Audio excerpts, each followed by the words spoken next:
And I dada hanums and dada danu mina gofnya si bonten. Sa hatu nu hafa mun at masagli anin hinin gwi as fit na galan iman nu agin gwi. Hatu tuhun even if feeds after me eat and hammerly eat let me my lamagi sati up men my night to li ha ofu. Sa fetinas like it the mandu umasuni lads at sea. That yelani that the low fama oksu. The fama donu. Na hudu ni sa namis na hanu. Tuli imadahu. Za u family eat out the sea. That and I'm on hard and how. Na hudu ni isa. At your lazi gi lengi. He's an hilu eat out the hasa. Fetinas ifi netna na na law. He's an hard yeah.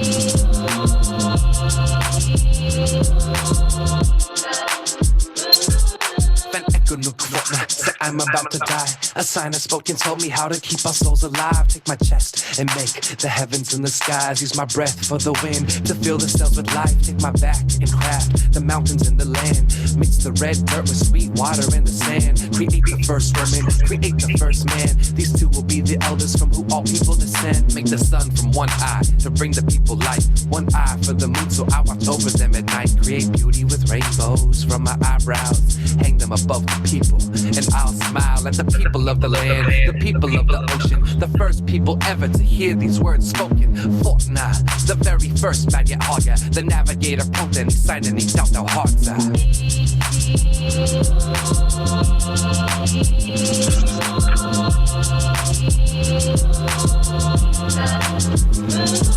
Tahi netguts and taisi ihi nemhom, logi tinat sagati, humu nafan septum, kumoto ni hadzu, yimetna ni talanhu, kihu manatu, yetsahu dotunu idanu, menya nahu, natumutu, hafa naitemanu, menahutu ni sakman, beginning ni hatsu, and I thought danu, dan thought hanu, danina bula lina lahu ni inadun, I agun, komagar hit ini, namatata yisumaki danun mami gwini, daman matusia, all baba gilin lagu, timana eat out the low man at malongu, huli inama dazamaki banga zani danu, maletnya hafana and ili nat lagi sin ladu, lili gawi maulet nesa garden now malaxuk, tinelet men gafa gimanu senior ufan mauk.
Vibration, enough and maulic, as my dad would call it. Peace and harmony is the only system that I acknowledge. Help thou hearts, yo, we've always been scholars. Sing chants we memorize to navigate the waters. Energized by energies of unseen entities, guiding us to thrive in love in everything we do. In this time, remembering the truth, we're born on this planet to be in service to. Protect the land you stand on, cause the earth is you, Ted Lou. The old ways coming back right now, cause that's the life that we live right now. Hi everyone, how are you? Is Tim there? Thank you everyone for joining us.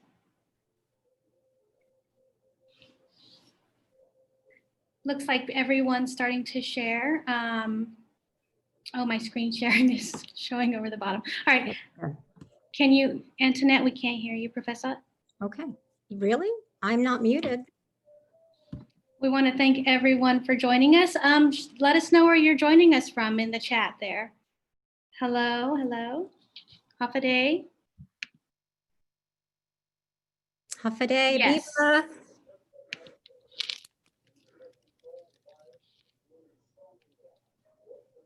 right, Tim, do you want to go ahead and get started? Whenever you're ready. Tim, we can't hear you, dear. I can hear him. Can you hear me?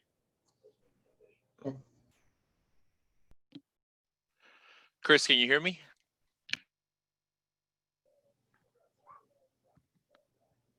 Can everybody else hear me?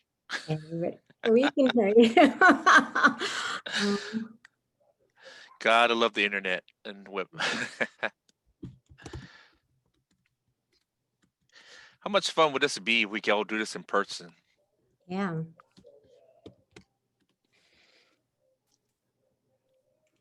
New York.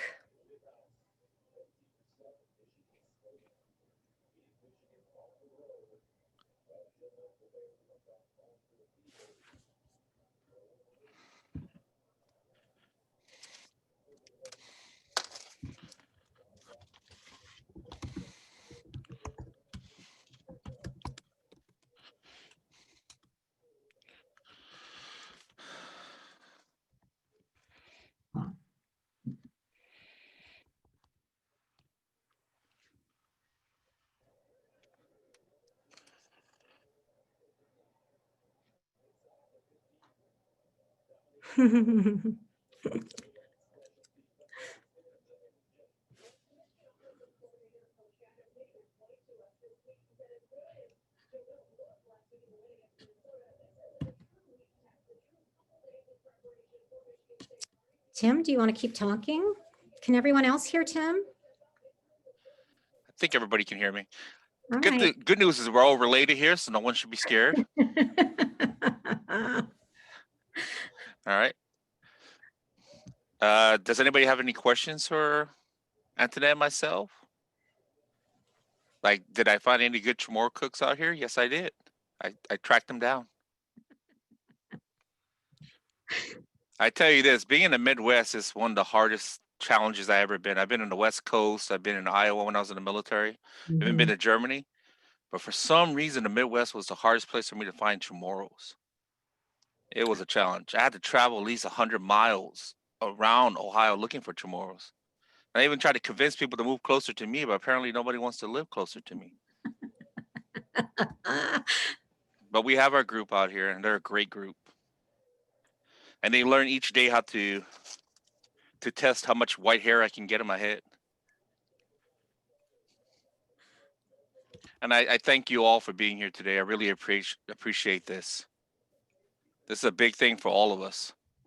Big step, actually. Does anybody want to say something? Don't let me be the only one talking. Cameron, hi. I know we're related. I think I'm related to everybody here. I don't think I'm not related to anybody. The question is, are we going to claim you? I'm like, all right. I'm like that peanut butter that gets stuck in the top of your mouth. I don't go anywhere. I just stay there. All right, Selu. I'm going to go ahead and ask my dear friend and my presidente to go ahead and Christine has asked me to ask you to invite you to go ahead and launch into your remarks and give some background about our association. What do we just go out and talk or just type? Yeah, no. You were scheduled as the founding president to talk about the origins of the Chamorro Association. Oh, we're starting already. Yes, I believe we're starting. All right, so I'm gonna go ahead and start then, guys. Right, but you've been very entertaining filling the gap, so we all appreciate that. Is that true? It's not. Let's give him a round of applause. Thank you.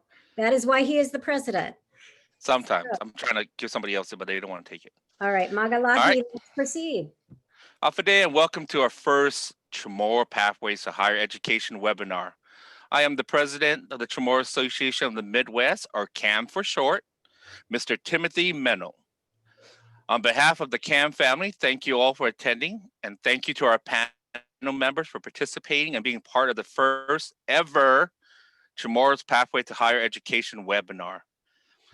Before we begin today, I would like to go and share with you guys a little brief history of CAM. CAM gained a nonprofit status back in 2018. However, as a group, we were formed in 2013, And that's thanks to all the wonderful Chamorro family members out here. Their dedication and devotion helped us get here today. Our basic is to perpetuate, educate, and promote the Chamorro culture and traditions. And to help us on our way, we decided it was time for us to create an education committee. And our first ever elected director of education is Miss Professor Antoinette Charfauros McDaniel. Thank you very much, by the way. With McDaniel, Professor McDaniel has a co-chairperson, and her name is Christine Camacho. Christine Camacho has been a board member and a founding member of CAM. So she helped us create this thing way, way back in the days when it was still a baby. And we also don't forget our web design and tech, Clarence Mendiola. Thank you, Clarence. You guys are doing a great job. I thank you all for your hard work in putting this together. And with that, I want to pass it over to Professor Antoinette Charfauros McDaniel and her co-chair, Christine Camacho. Hey. Mase, Tim, it's been such a pleasure joining board members. I have been on several boards, but this one is the most fun by far. We don't always have an agenda, but we do get stuff done, and it's just like family. As Tim said, I actually have been in Ohio for some time. We moved here in 1997 when I started working at Oberlin, first as an adjunct professor. I have said to so many people that I've met over just in the last year and months, thanks to my colleague and my teacher, my Chamorro language teacher, Professor Miguel Lujan Bavacqua, who, by the way, if you don't know, has been teaching Chamorro language lessons for free for 10 years.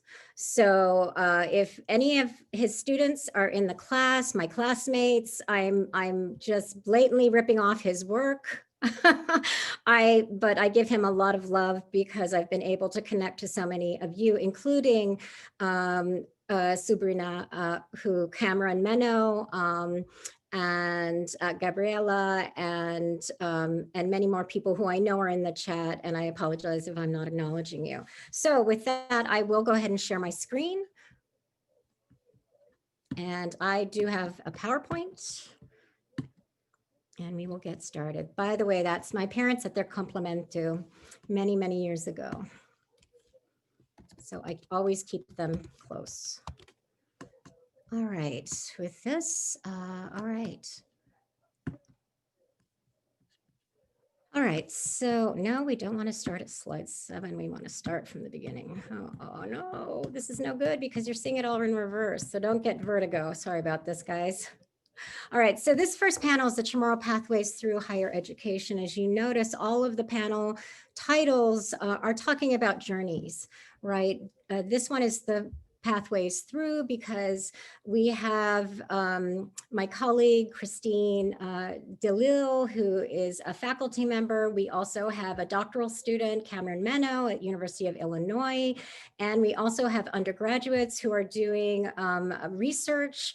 I will also give you a heads up that we are very fortunate that this is an all Chamorro webinar. As I was recruiting people, I knew quite a few people that I knew I was going to tap on their shoulders and say, hey, sis, hey, Sabrina, can you come along? And I was fairly sure, and I was blessed that so many of you did say, Hungan, I will come and I will do what I can. I will contribute my knowledge.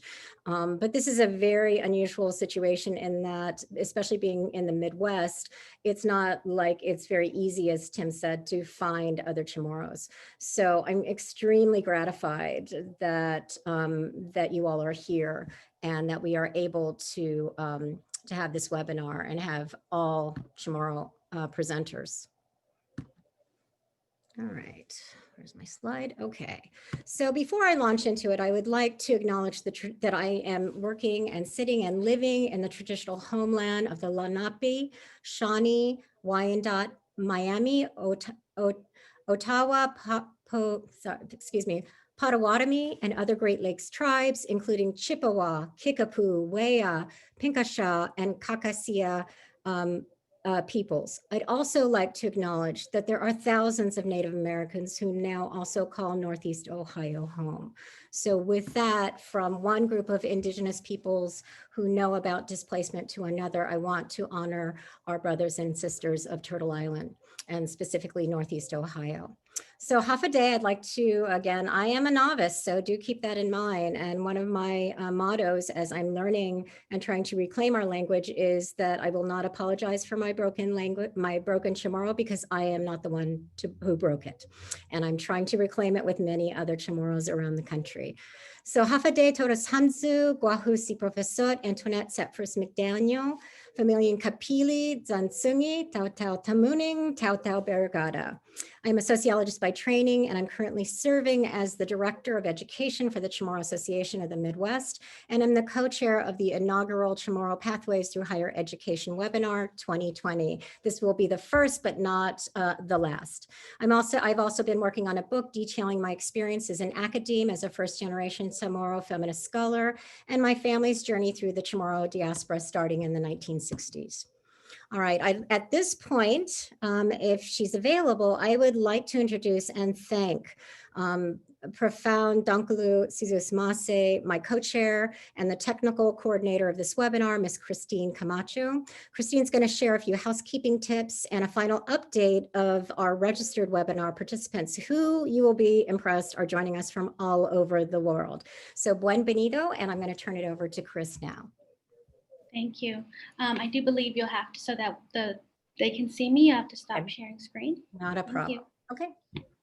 Hafaday, everyone. I'm going to go through real quickly so that our attendees know that we cannot see or hear you, but please use the chat opportunity there to say hello and tell us where you're from. We will have a Q&A, so you'll use that box when the panelist is speaking to ask your questions. The moderator will have polls as well, but they'll select the questions to ask each of the panelists. So each panelist will talk about roughly 10 minutes total. 6 to 7 of those minutes will be their presentation. 3 to 4 of those minutes will be Q&A. We're going to try and make sure we honor everyone's time and are respectful. We are on Chamorro time a little bit here. We are a few minutes behind, but we'll catch up. So thank you everyone for your patience during all of that. And then we will go ahead and turn it over now. Go ahead. All right. All right. So here we are. Okay, there's mom and dad, there's Nan and Tata. All right, so back to the slide share. All right, so I just want to make a few comments about terminology. You may have thought that we were misspelling or just, sort of, not paying attention in our materials when we wrote either Chamorro, CHAMORRO, or Chamorro, CHAMORU. So both words do denote the indigenous peoples of Guahan, Saipan, Luta, and Tinian. In 2018, Public Law 33-236 was passed, which adapted the recommendations of I Comisión y Fino Chamorro, or the Chamorro Language Commission, to standardize the spelling of our language and our people, our heritage, from Chamorro to CH, which, if you do not know this, CH is an actual individual letter of the Chamorro alphabet. So it was in the same year, coincidentally, as Tim mentioned, that the Chamorro Association of the Midwest gained its nonprofit status, using the pre-existing spelling of Chamorro. As my colleague and my professor, who is much younger than me, and I keep teasing him, then he needs to call me Auntie, but I don't know if I'll wear him down at some point, reminds us, language is a living thing. It reflects the struggles and the yearnings and the dreams of a people. So this is something that's negotiated. Time will tell how widely this change will be embraced, but for me, very simply, Chamorro Z. Diaspora, another term that you're probably going to hear a lot about in the subsequent panels. a Greek word that means to disperse or to scatter, generally referred to with respect to scattering from away from one's homeland. Scholars have indicated, and I'm going to skip over some of this because we're a little bit behind on time. I will direct you to the Guampedia page and the work of Dr. Faye Untalan of the University of Hawaii. But very quickly, the Chamorro diaspora to the continental United States, it doesn't say that, but it should, begins in the early 1900s with Chamorro men who worked in the whaling industry. Several of them then settled in Hawaii and California. The pace picks up with following World War II. There's a lot of pain and destruction following the retaking of the island after the Chamorro occupation. Consequently, several Chamorro men, including my father and many of his contemporaries at that time, finished high school and in, I believe it was 1957 or 58, joined the US military. My father serving and retiring as a radio man chief for 20 years in the US Navy. So there were a number of, although this is somewhat dated sociological jargon, there were a number of both push and pull factors. And World War II is not the only key point, but it's one of the key jumping off points. So again, because of the lack of time, please do go to Guampedia and look at Dr. Munoz's work. So overall, as families settled in places like Oak Harbor, Washington, where there were military installations and where my paternal grandparents actually did follow their two daughters, my aunts, and their families and settled there, the Chamorro diaspora continued to grow. The net result, jumping over a lot of decades, is that at this point in time, the indigenous, what we essentially have is indigenous displacement, as opposed to simple migration. We are colonial subjects. The UN lists Guam as one of the last remaining 17 global colonies in the world. So we have what I would call not just immigration, but rather displacement. So the majority of us actually do live now in the continental United States. So I have come up partially with this concept in response to trying to explain where this webinar really comes from. So as noted in our materials, Chamorro settlement patterns have primarily been linked to colonization and militarization going back to the 30s. For this reason, there are a number of relatively established Chamorro and Pacific Islander communities in California, Washington State, and to a lesser extent, Texas, New York, and Washington, D.C. More recently, Munoz, again, as was census data, has shown that Florida is continuing to attract more Chamorros, who are now, according to Munoz, migrating not just for educational and occupational opportunities, but for improved access to healthcare. So this is where this concept of a diaspora of the diaspora. So as Tim mentioned, Chamorros who live outside of these locations, primarily California, Washington State, tend to face greater isolation and a lack of resources in both public and private settings because we are just not a known entity, including within people who are trained to know something about diversity. So there may be a nominal inclusion of us for Pacific Islanders, and that is, I want to mention and underscore, that's an artifact that somebody fought for us to be included at some point in time. So we have to thank them. But it means that it's an issue when it comes to information and encouragement to attend four-year universities. National statistics do indicate that Chamorros report a lower than average attainment of bachelor's degrees for population 25 years and older. This also reflects issues that relate to our coming from working class and in some cases very economically vulnerable backgrounds, which is in turn related to access to higher education. So again, this webinar was created to address this gap by recruiting leading Chamorro scholars, doctoral and undergraduate students and alumni to share their own journeys through and beyond higher education. Just a very little about, and Chris, my chat isn't working, so just wave to me if I need to wrap up. But I am one of five, okay, I need to wrap up. So very quickly, I just want to thank my late parents who I think actually created somewhat of a miracle. They raised 5 children in the diaspora. All of us attended 5 four-year universities. I'm fairly sure, even though I'm a qualitative sociologist, that we are a statistical outlier. With that, what I'd like to do is I'm going to skip over this next point and move on to introducing or just mentioning that our goal here is not just to include you or recruit you, but to say that we need you in higher education. And with that, I would like to pass it along to my colleague, my dear colleague and sister, Christine Taitano-Dalil, an associate professor at University of Minnesota, Twin Cities.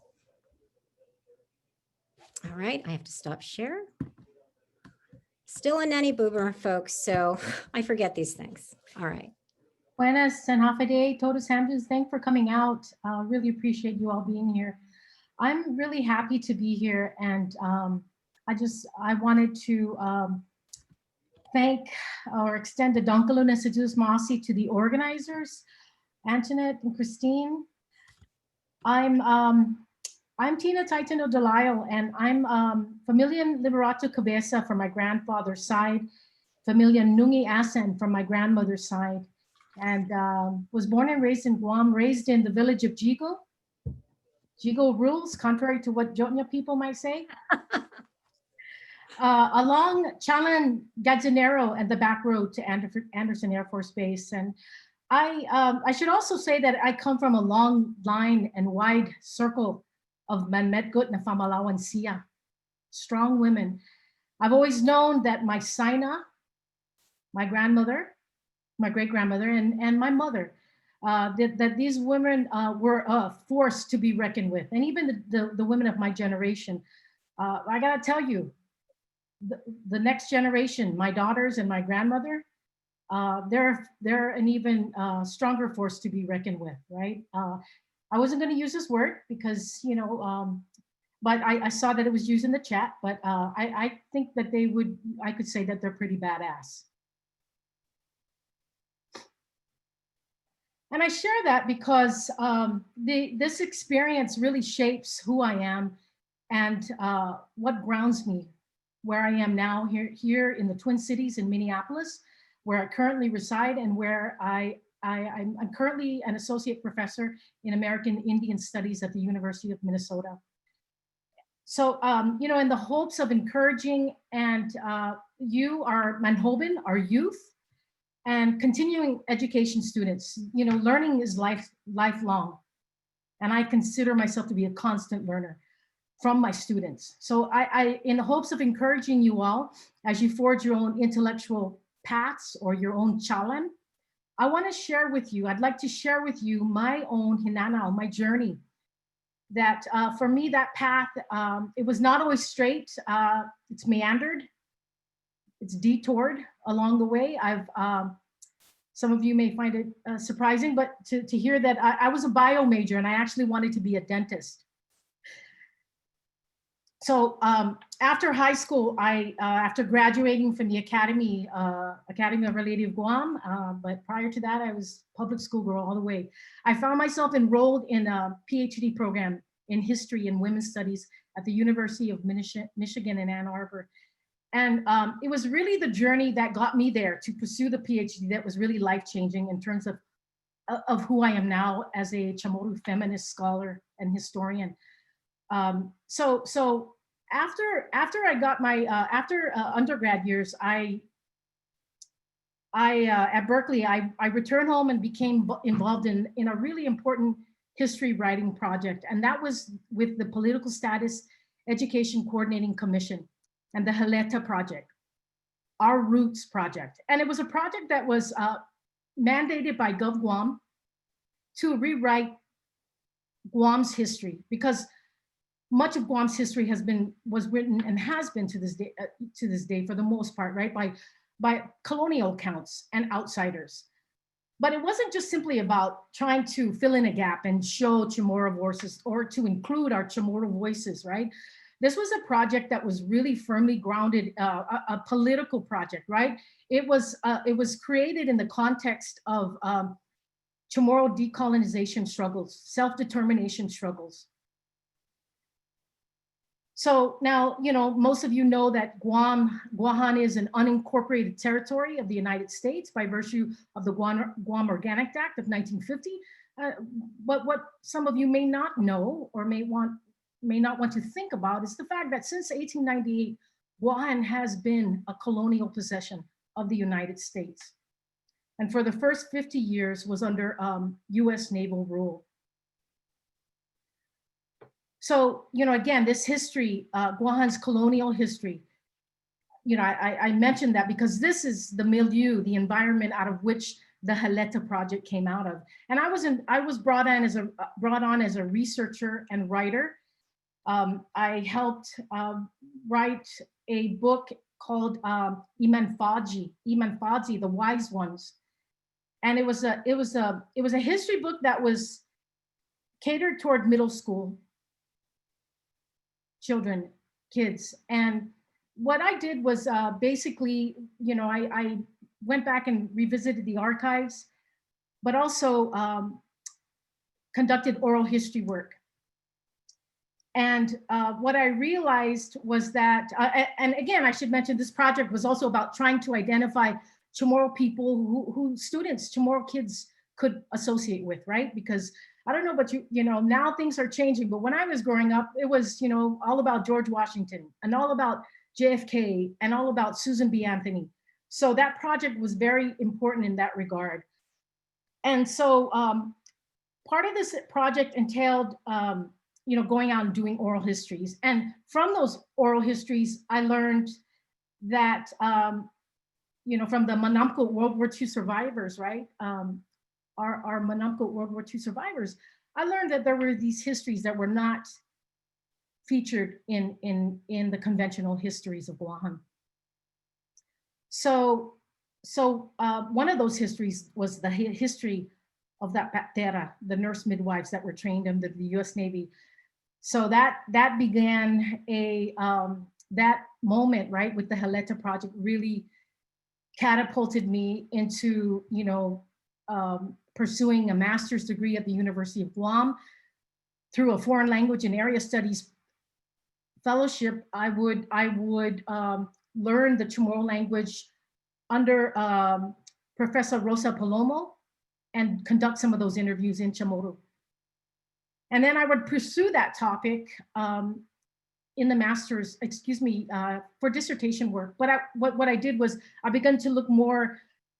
I began to look at the very complex history, the entanglement between Chamorros and the military.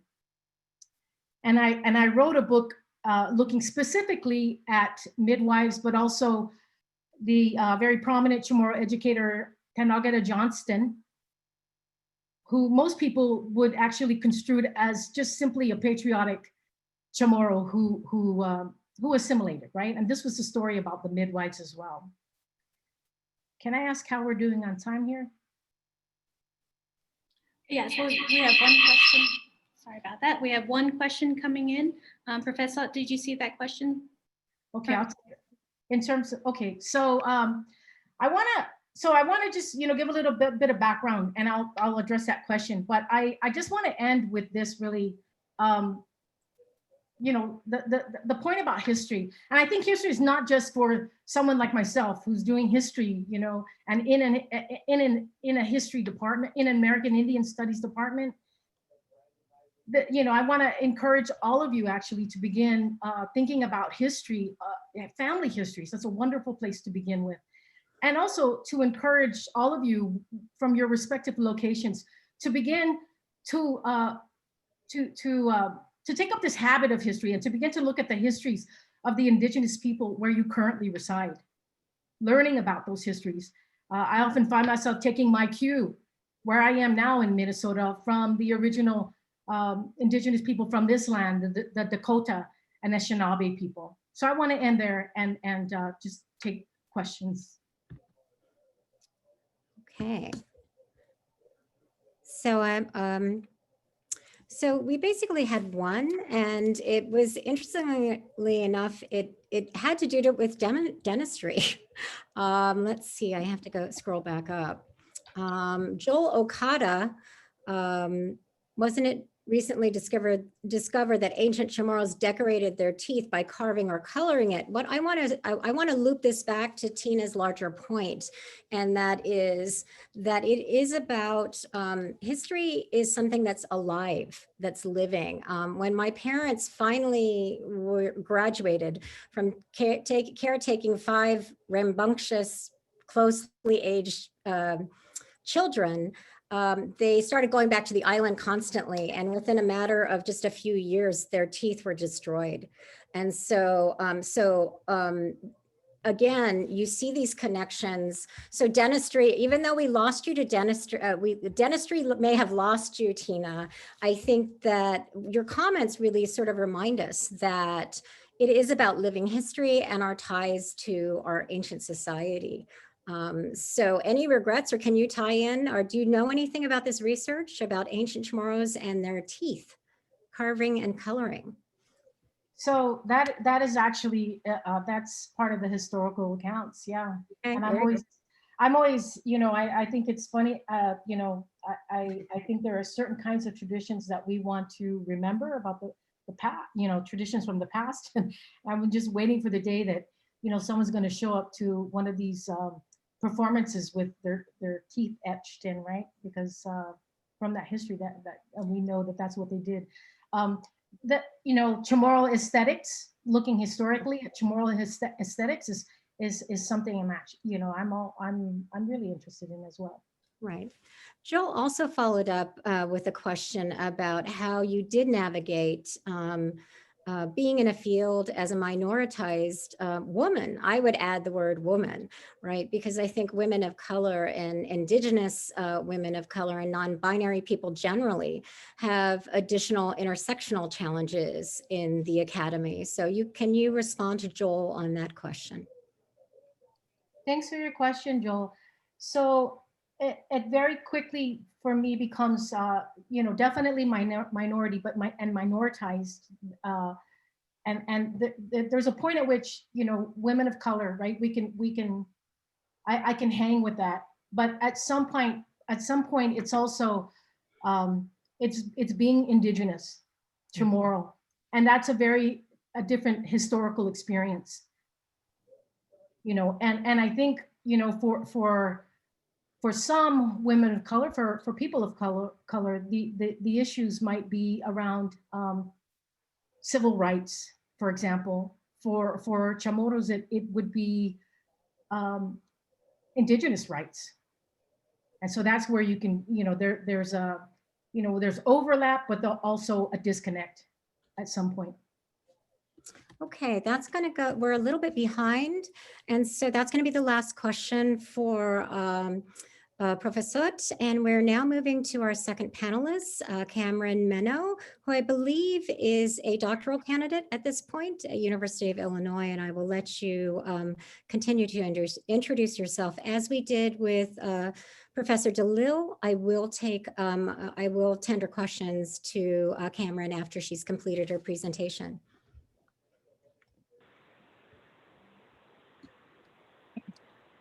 All right, buenas and hafa day, everyone. It's a beautiful morning in Honolulu, where I'm currently residing. I'm really glad to be with all of you. And so, yes, danku nasigoes ma'asi for this opportunity to talk with all of you, as well as to be up early and get started on my day. So I am going to share just a PDF. I have some images that I wanted to share, just want to see some head nods if people can view that from the panelists. Excellent, excellent. Okay, and just pulling up some notes I have. Okay, so this is me and my mom and my family on the right side. And this was from, the left image is from my master's graduation at University of Guam, and the right is my bachelor's. So it's definitely been a long road with my family. Just want to say thank you again for having me to be a part of this Midwest presentation. As Tia Antoinette was mentioning, I am currently a doctoral candidate at the University of Illinois. I've been living there for about 6 years, so definitely know that Midwest experience. and now currently living in Honolulu to finish up my degree as I do an internship. But I think it's just kind of fascinating, right, when we think about the silver linings in the pandemic. I had been living in the Midwest for all this time and didn't even know about this organization. So I'm so grateful that through all the Zoom meetings that I've been on, the Chamorro language classes, that I've had this opportunity to connect with people who were there that I didn't even know that were there. Okay, so I'm just going to scroll and just talk about a little bit of my beginnings. So my academic story starts back home in Guahan, where I was born and raised. My parents are Lavon Guro Meno and Anthony Meno, and my clan names are Familian Lucas, Taitano, and Familian Liberato Guro. So definitely relates to Christine Delisle and Gabby, so I think we'll be talking later. My familia.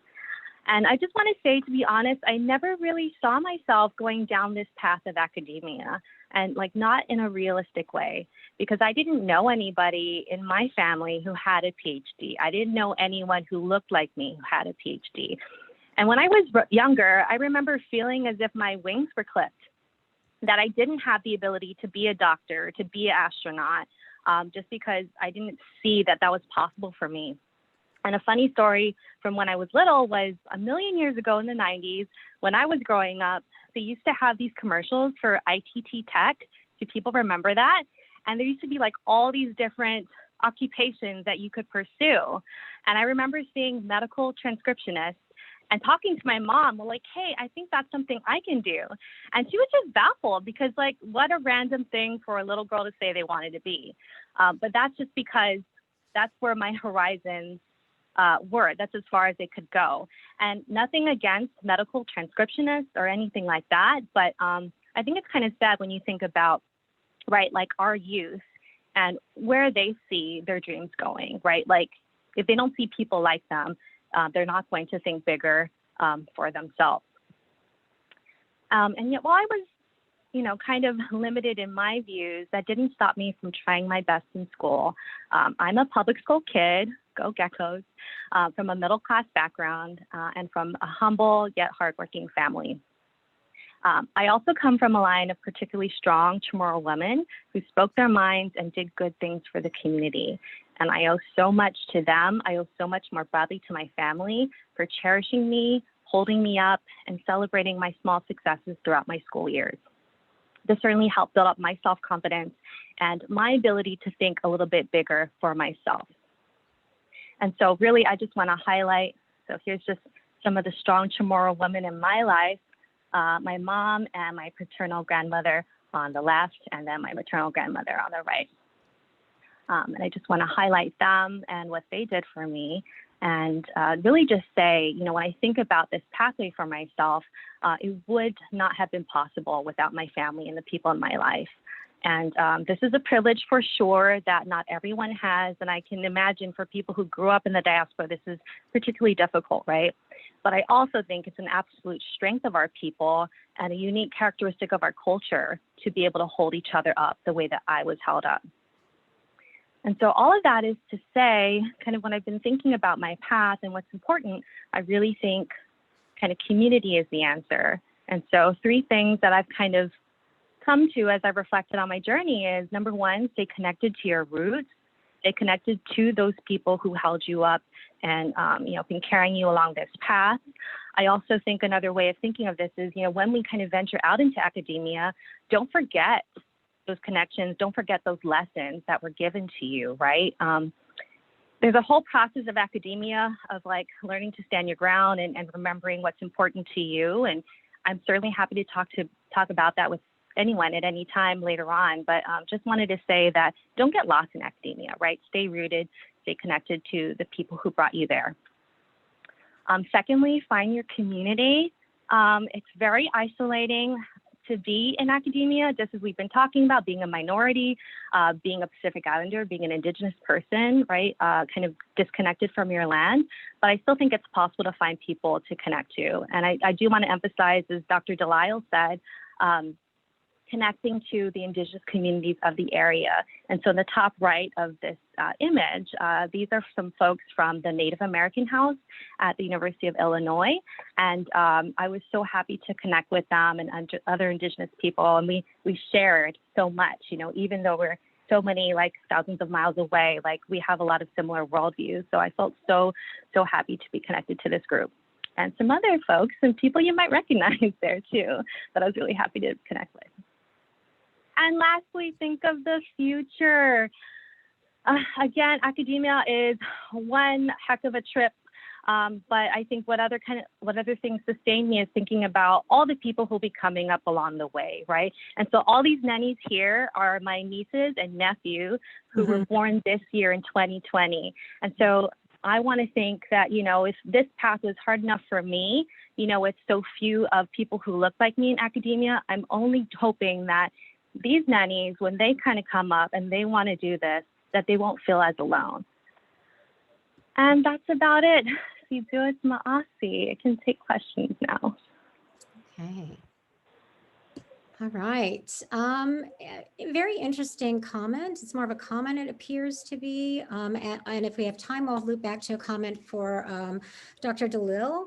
Anita Green says that when she went to college in the 80s, I actually migrated more to the African-American community because I didn't see people like me at SDU. And I think that's why it's really been important as I'm in conversation, for example, with my colleague and my teacher, Professor Lujan Bavacqua, that depending on where you grow up, it really does shape your sense of identity. So although my first memories are actually of Paradise Hills in San Diego, we then returned to Guahan, and I'm so grateful. I just figured this out a few years ago that my first two teachers were actually Chamorro women. But be that as it may, we then moved from Guahan to southeastern Virginia. And the first person who taught me about race was my third grade classmate, Leon Sykes, who is an African-American, poor African-American young man with a lot of swag, mind you, a lot of dignity. And he asked me, are you a blank, which starts with CH and ends with K, or are you a J? Again, like the N-word, I refuse to say these terms. So I was racialized and sensitized to that. And through my journey, it was really ethnic studies, critical ethnic studies, where I derived some kind of sense of sustenance. So I think we do need to pay attention to how it's place-based, but at the same time recognize indigeneity. So do you want to comment on that at all, Cameron, in terms of being, have you also connected with other, in addition to indigenous communities, do you see intersections and commonalities, especially as a future counselor? Yeah, no, that's a really good question. I, you know, certainly like tried, and I think for me, like it wasn't, so I went to school and my priority wasn't necessarily like socializing. I'm also a bit of an introvert too. So I probably could have done more to reach out, but I think there are many opportunities to do things. And there's a huge student population on campus, and a lot of them are also very civically involved. And so I think there are a lot of opportunities to kind of engage, especially I started in 2014, right? So just on the heels of the Ferguson shooting. So I think there was a lot of opportunities to kind of be involved in and act. There's a Q&A question that I saw. Would it be okay to bring that up too? Go right ahead, please, please. Okay, I'm just checking on the time. So one person asked, how difficult was it for you to apply to a PhD program? Did you find any gaps in your application or felt like you were not prepared? This is a really good question. So I did my BA and MS in psychology at the University of Guam. And again, kind of going back to relationships, I was very fortunate to have a very good mentor, Dr. Ian Twaddle, who kind of walked me through that process and gave incredible amounts of mentorship to help me prepare for that. And honestly, it really is difficult to apply. I'm very happy to share with anyone who, if they would like any resources, and there's actually a lot of really nice communities online and in social media that are kind of coming together to help support people of color wanting to apply. One of them is, I think, how not to do grad school like a basic bitch. It's hilarious and fantastic. So I encourage you to check that out. But also, you know, going back to community, I forgot to say this, but I want to mention that you know, now that I'm speaking with all of you, I hope that you might consider me a part of your community too. And so I would love to talk, you know, one-on-one with you if you have any questions about this process. I mean, I can talk about my psychology route, which might be different from other fields, but I'm very happy to be a resource and yeah, kind of give back again, all the tremendous support that I've received. So I'm not sure how we can kind of manage that. I guess you can contact the people at CHAM if you'd like, but yeah, we've got to be here for each other, right? So yes, I received a lot of support to answer the questions succinctly. And so if you or if anyone you know might need support, I'm happy to be that or help connect you to people who might be more helpful. All right. Cameron, that was excellent. Also, a question before we go to the final panelist, who is again the Haganya of Dr. DeLille. And I only found because we're friends on Facebook and they were very proud parents and posted about her accomplishments. So I did, I immediately snagged her. But something that we can sort of go back to is there was a question, Tina, but I think that in some ways, Gabriella is also going to address this, is the question of doing Chamorro studies. At some point. So, and with that, last but certainly not least, our undergraduate, a current undergraduate in the Midwest. The whole time I was looking, was one of the holdups of us launching the webinars. I was looking for a current Chamorro undergraduate living and studying in the Midwest. So with that, Gabriella, if you'd like to continue. And thank you, Cameron. That was excellent. Thank you, Auntie. Buenas tardes, and Casalelia, Michael, everyone. Can you guys hear me okay? I'm gonna share my screen here. Guajusi Gabriela Ines Diaz, Familian Liberatu Cabeza, da Familian Nungi Asen, like my mom mentioned, Dr. Delisle. We live in Jigo back home, and I was born on Guam, but I've been fortunate enough to be able to go back home every other year, being that I live in the United States. Currently, I live in Minneapolis, Minnesota, Makoche, the land of the traditional lands of the Oshetishakowin and Dakota people. I'm a student at the University of Minnesota, Twin Cities, and I'm a senior in American Indian Studies. I'm going to talk a little bit briefly about my journey and some of the things that I've been involved in as an undergraduate student at the University of Minnesota, Twin Cities. First things first, I graduated in 2017 from Champaign Central High School. And I knew already that I wanted to pursue a BA in American Indian Studies, but I was actually planning on being a double major in American Indian Studies and English, but I actually changed my mind, and I feel like I'm still changing my mind even though I'm working on my last year as a senior.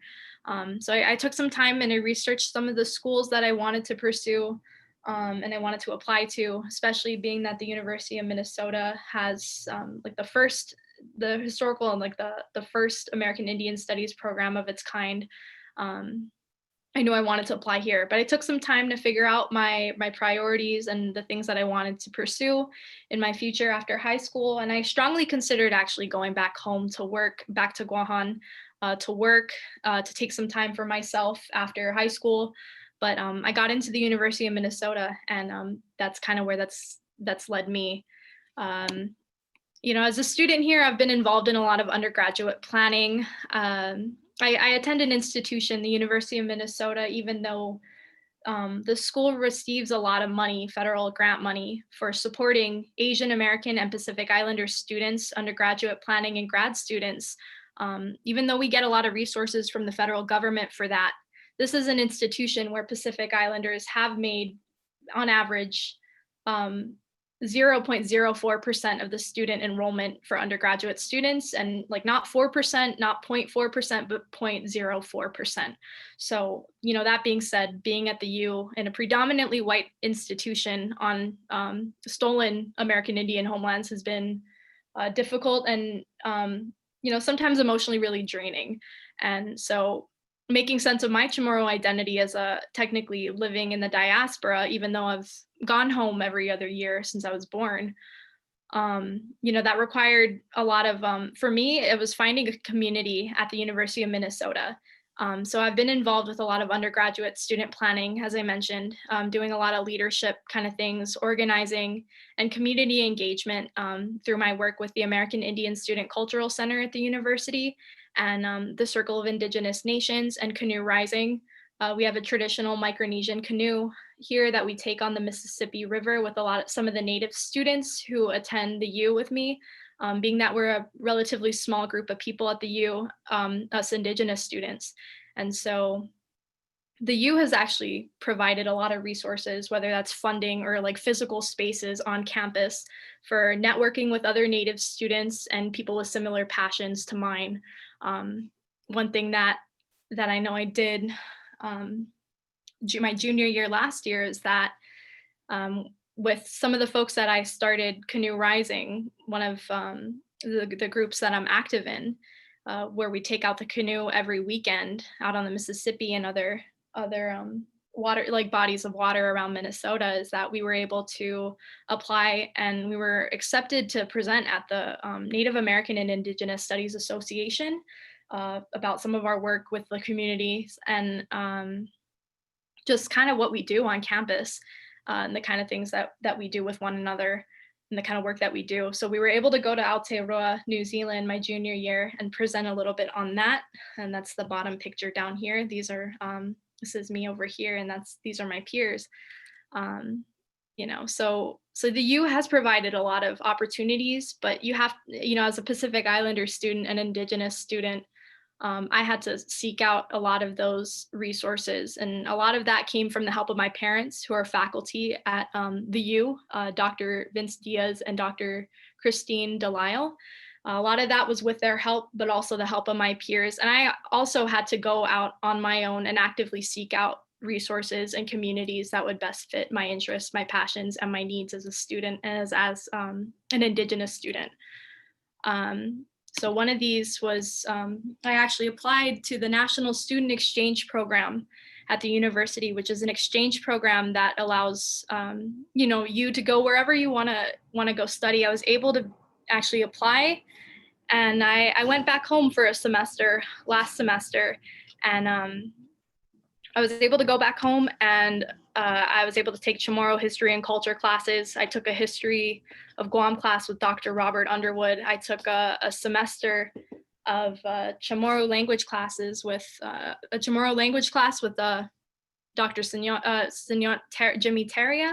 I was also, I was able to, because of the flexibility of the University of Minnesota, and especially the American Indian Studies Department, the department where I belong, and I'm majoring in American Indian Studies, because it was so flexible. I was able to take Chamorro history and culture classes and a couple environmental science classes at the College of Natural and Applied Sciences at the University of Guam and make it count. So make it count for my credits at the University of Minnesota so I could graduate in a timely fashion and kind of just take whatever I wanted. So this is, I was able to actually attend the Whānauki self-determination rally as well, I should mention. And this was one of the events at the University of Guam that I participated in with my Chamorro class peers, and our Bilen actually won that year. So it was a fun time. I just finished up a project for one of my, just a research project I did on the side in preparation for my senior research project, which I'm working on right now to complete my BA in American Indian Studies. And I did some research on Chamorro environmental stewardship, and the cultural value and framework of Inafat Maulik being to make good and to make better for one another, and Chamorro reciprocity and relationships and stewardship with the land. And like I said, I'm working on kind of this Chamorro Environmental Stewardship Project 2.0 right now, which I'll be finishing up in December. And so to kind of wrap up a little bit, how am I doing on time? Am I doing okay? We just have, Yeah, we'll just take one question and then we'll move it along. And then any questions that we don't get answered, we'll have everybody send their contact information and continue discussion because there's a lot happening and it's all good conversation. And we do have one of our guests is a little bit limited on time and in between meetings. So he'll be joining us shortly. Thank you. Okay, sounds good. Thank you. Great job, Gabriella.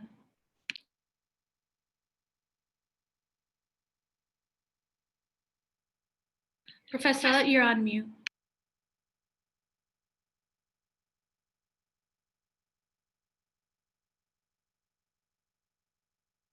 You're still Okay, on mute. got it. All right, sorry about that. I was going to say I appreciate the presentation and also especially the fact that you highlighted the ability to undertake research as an undergraduate. That's really important. One of the things that CHamoru children in particular were taught to respect your elders, right? And ti mamalo, or mamalo, to act correctly. But I think it's really important. One tip I wish someone would have given me that I didn't figure out until the end, to my junior years, go and speak to your professors. Even if it's just to say hello, those office hours are for a reason. And it's not, the idea is so they know your story and they see you as a human being, especially if you attend a larger university. If you have TAs, go talk to your TA. They are there to help you. But one of the things I want to loop back in is a question from Anita Green, and it's a question, but it's actually a really interesting suggestion for us as a webinar as a whole to think about. Anita asked or made the comment, "Forgive me for not being knowledgeable about this, but at the United States Air Force Academy, they have people who adopt or sponsor students who are far from home. Is there something that we could set up for universities here in the United States?" My suggestion is that we look to our community and that one of the outgrowths of this webinar and the people who are joining is that we start building institutions where if someone is, let's say, I don't know, in Louisiana, and very far from home, that we can tie them into a mentor or even just a TELU, right? Someone at another university. So something to think about. But Gabriela, can you comment on that? Once you went back to UOG, did you continue to stay in touch with your familian and the people that you met there? Yeah. So I stayed with my family back home when I went through the NSC, the National Student Exchange Program. And I formed really close relationships. I got to know them a little more because that was the first time I'd ever been on Guam for more than 3 weeks, say, or two and a half weeks, because I normally go on vacation. But I lived there for the whole semester and I formed really close relationships with people in my Chamorro studies classes that I still talk to this day. So it was a really wonderful opportunity to not just get to know my family more, the family that lives back home being is only my immediate family, and I live out here in the States, at least in the Midwest. But yeah, I'm not sure about the program for the Air Force Academy and if there are any things for sponsoring students. I'm not sure about that. I'm sorry, but yeah, through the NSC, I formed really close relationships. It was really grounding, and I was really homesick when I applied, so it was just what I needed. All right, very good. Do we have time for one more question because it's a really good one, Christine, or should I? Can we come back to it? Okay. All right. I did ask the questioner to go ahead and put it into the chat. And with that, I'm going to wrap it up. We will have some closing statements at the end, and we can try to continue to converse between panelists and attendees in the chat. So please, if you didn't get your question answered for this panel, put it into the chat and people will respond as we can. Thank you very much. And thank you to the panelists. So I'm going to turn it over to my colleague, Tseluhu, Professor Mary Therese Hattori, coming to you from Hawaii. Aloha and hapade. Thanks, Antoinette. I'm speaking to you from the building Burns Hall in the East-West Center on the Honolulu campus. And I want to begin this session making my personal acknowledgement and stating gratitude to the Kanaka Maoli, Hawaii's native people. In the interest of time, and because some of our panelists have some scheduling issues, we're actually going to go right into our first panel. So we're moving from the theme of going pathways through higher ed into pathways beyond higher ed.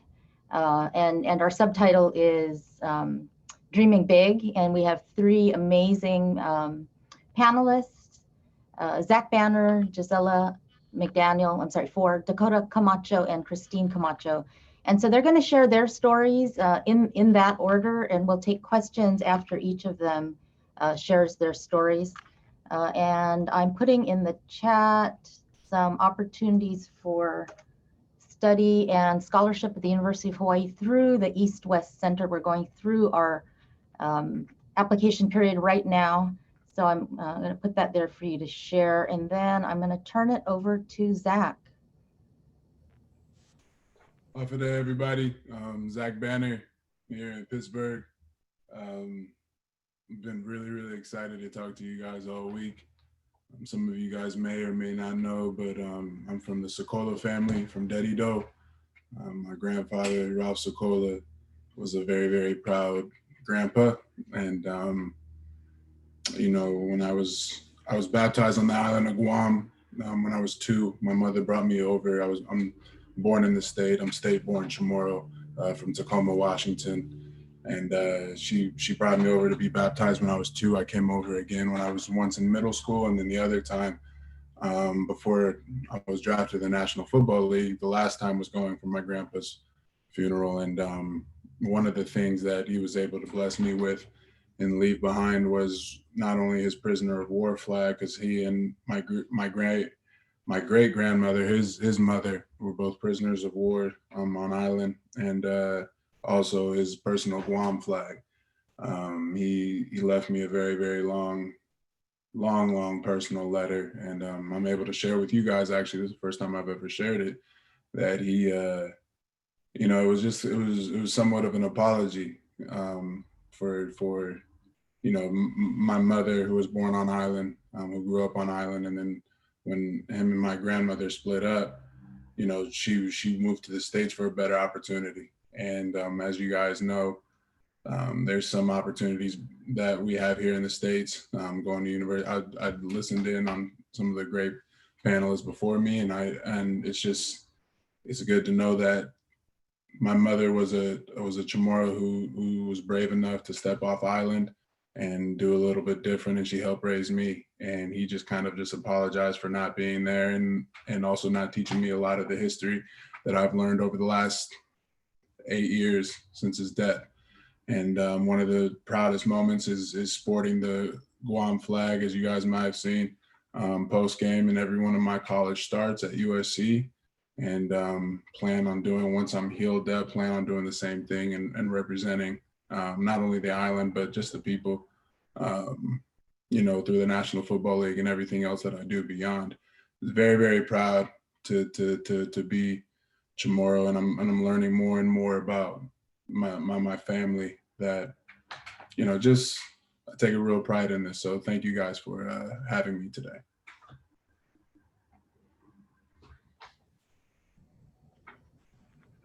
Thank you, Zach. I'm really struck by your entire life story.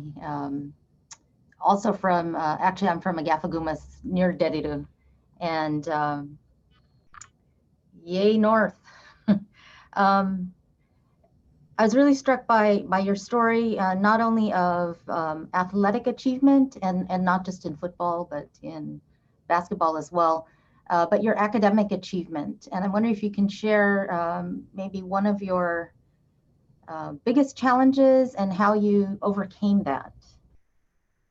You know, one of the biggest reasons why I went to USC over some of the schools that were recruiting me was the educational side and the networking side. USC has a very, very large alumni program, and I was able to tap into that while I was at SC, and not only intern at Fox Sports my entire tenure there in the off season, but also I was able to graduate in 3 years. You know, I knew that I wanted to go to the NFL, and I wanted to make sure I stayed for my senior year at the end, but I wanted to make sure that if I did leave my junior year, that I had my degree.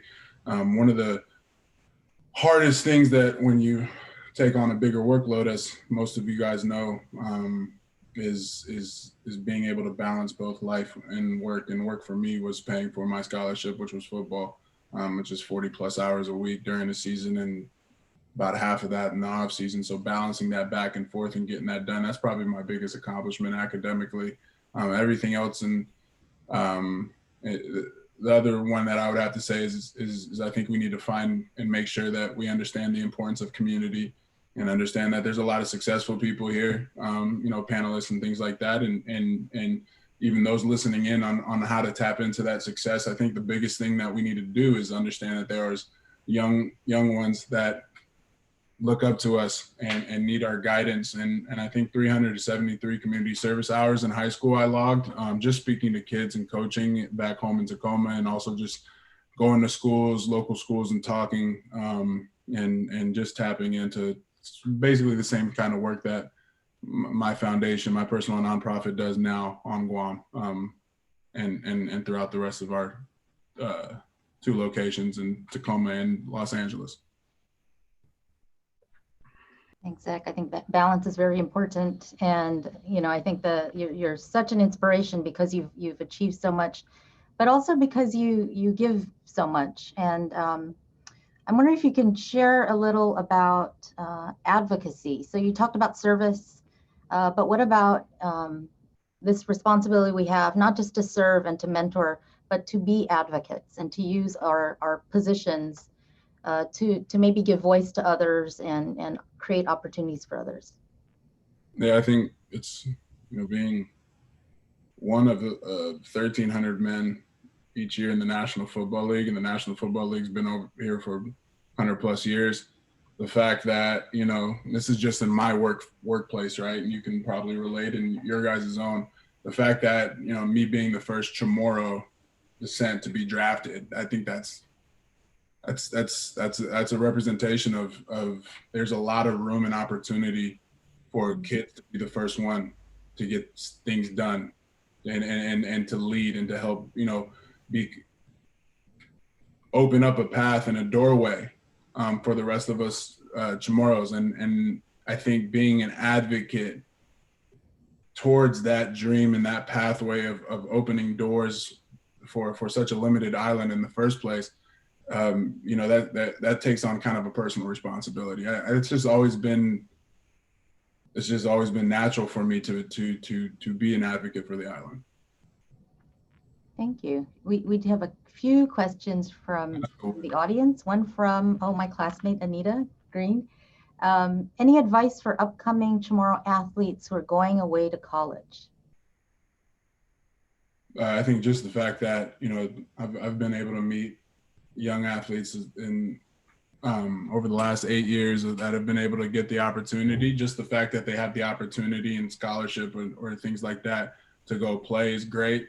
The biggest thing that you have to understand is that from what I hear and what I could imagine, I went to school 2,000 miles away from LA and Tacoma, and you know what I mean? I think it was one of those type of things where you have to somewhat be brave. You have to be somewhat understanding that you're going to be homesick, and it's a couple grand ticket to get home. So it's unlikely that you're going to be able to see your family members all the time. I've always been somewhat of an independent, but that's been challenging. I think that when you're talking about going to school so far away at such a young age, I think the inexperience is going to catch up to you, but how you respond to that in healthy manners is what's going to help you succeed. Excellent. Thank you so much. We have another question. We'd love to learn more about your B3 Foundation. Can you tell us a little bit more about that and how we might be able to support that? Yes. The B3 Foundation is my personal nonprofit that I have started since I left USC, since my rookie year. I take a big personal pride, like I said, in being a role model in the 3 locations that's helped raise me.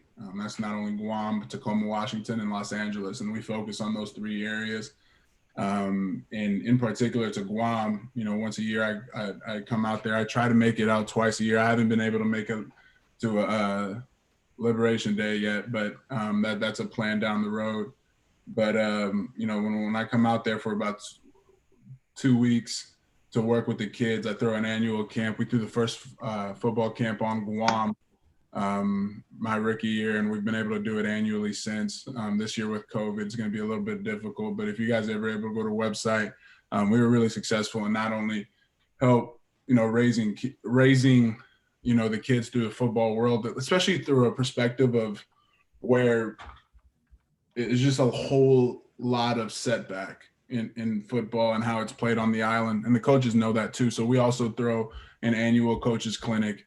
And then alongside that, I'm able to bring a guest, Larry Ogunjobi, who's a D-end defensive tackle for the Cleveland Browns. He's come out twice now, and he wants to make it an annual trip. And I just want to bring guys out to share love and to help with, especially like the football side, but also the educational side. We do backpack drives every year. I've donated over 1,000 backpacks to the island of Guam in the last couple of years, school supplies and things like that. So B3 Foundation in Guam specifically, it's for the kids. I think we're able to help transition Guam's not only athletic side and help raise the roof on that, but also to help, just underprivileged kids, as you guys know, who don't have much. And, that the biggest way that I could see that you guys in helping is not only on the island of Guam, we have this expectation where the kids don't pay for anything. They don't pay for the camp. They don't pay for obviously the school supplies. We donate in the time and efforts that we put. We don't expect anything but just bodies and people to show face and show love. There might be future times where, whatever it is that you do, you'll be able to guide somebody through that, because we also create mentor programs. That's another thing. And we're in the processes of creating a scholarship fund and so much. Just check the website out, and let's just keep moving forward. Kind of rambling, sorry.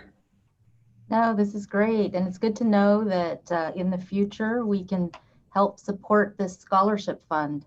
Yeah, the scholarship fund is actually, it's probably in the next couple of weeks. We'll get information out for that. So thank you. It's it's going to be a 4-year commitment, and putting kids through school, through college. Excellent. And maybe we'll track that, Christine, and in follow-up posts, share that out so that we can invite other people to help support that scholarship fund.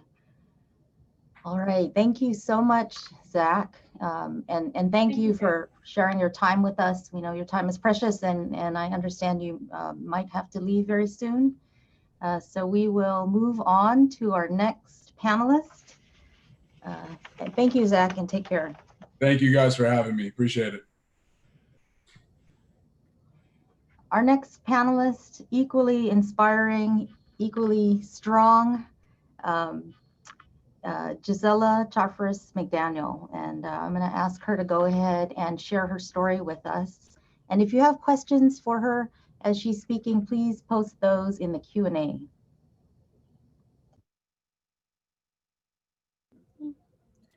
Hafaday, Guahusi, Gisela Charfauros McDaniel, Familian Kapili, Dans Familian Changi, Tau Tau Tamuning, Dans Tau Tau Barricada. I'm coming from Detroit, Michigan, and I wish to acknowledge the ancestral lands of the Ojibwe, Ottawa, Potawatomi, Wyandot, and the Anishinaabe folks. So I got a bachelor's of fine arts at the University of Michigan. I was born in Nebraska on a military base and raised in Cleveland.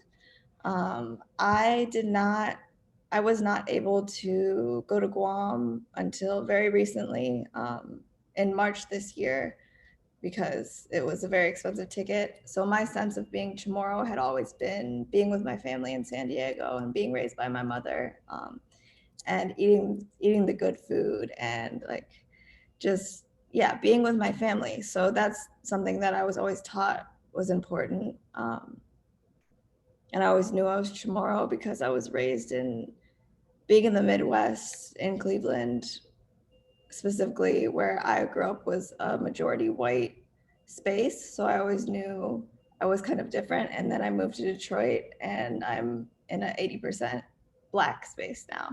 So it's again, going to what somebody said in the beginning, it's difficult to find other Chamorros.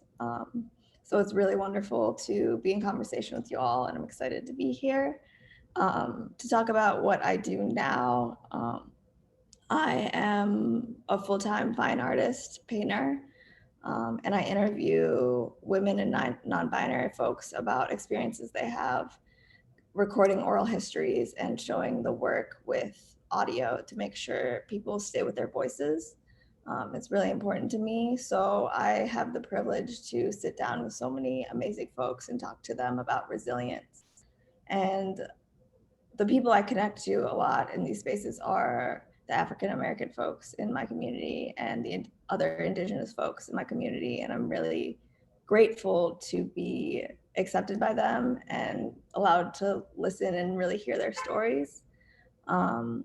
I'm going to share a little bit of my website so you can see some of the work, or I guess I'm going to just walk you around my studio.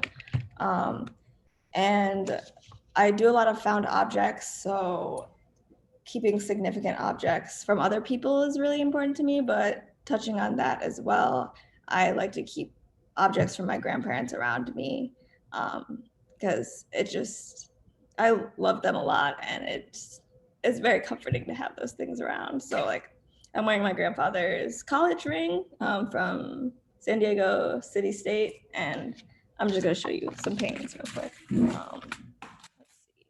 I don't know if they're backwards, but these are folks in my community. It's a little very textural. I don't know.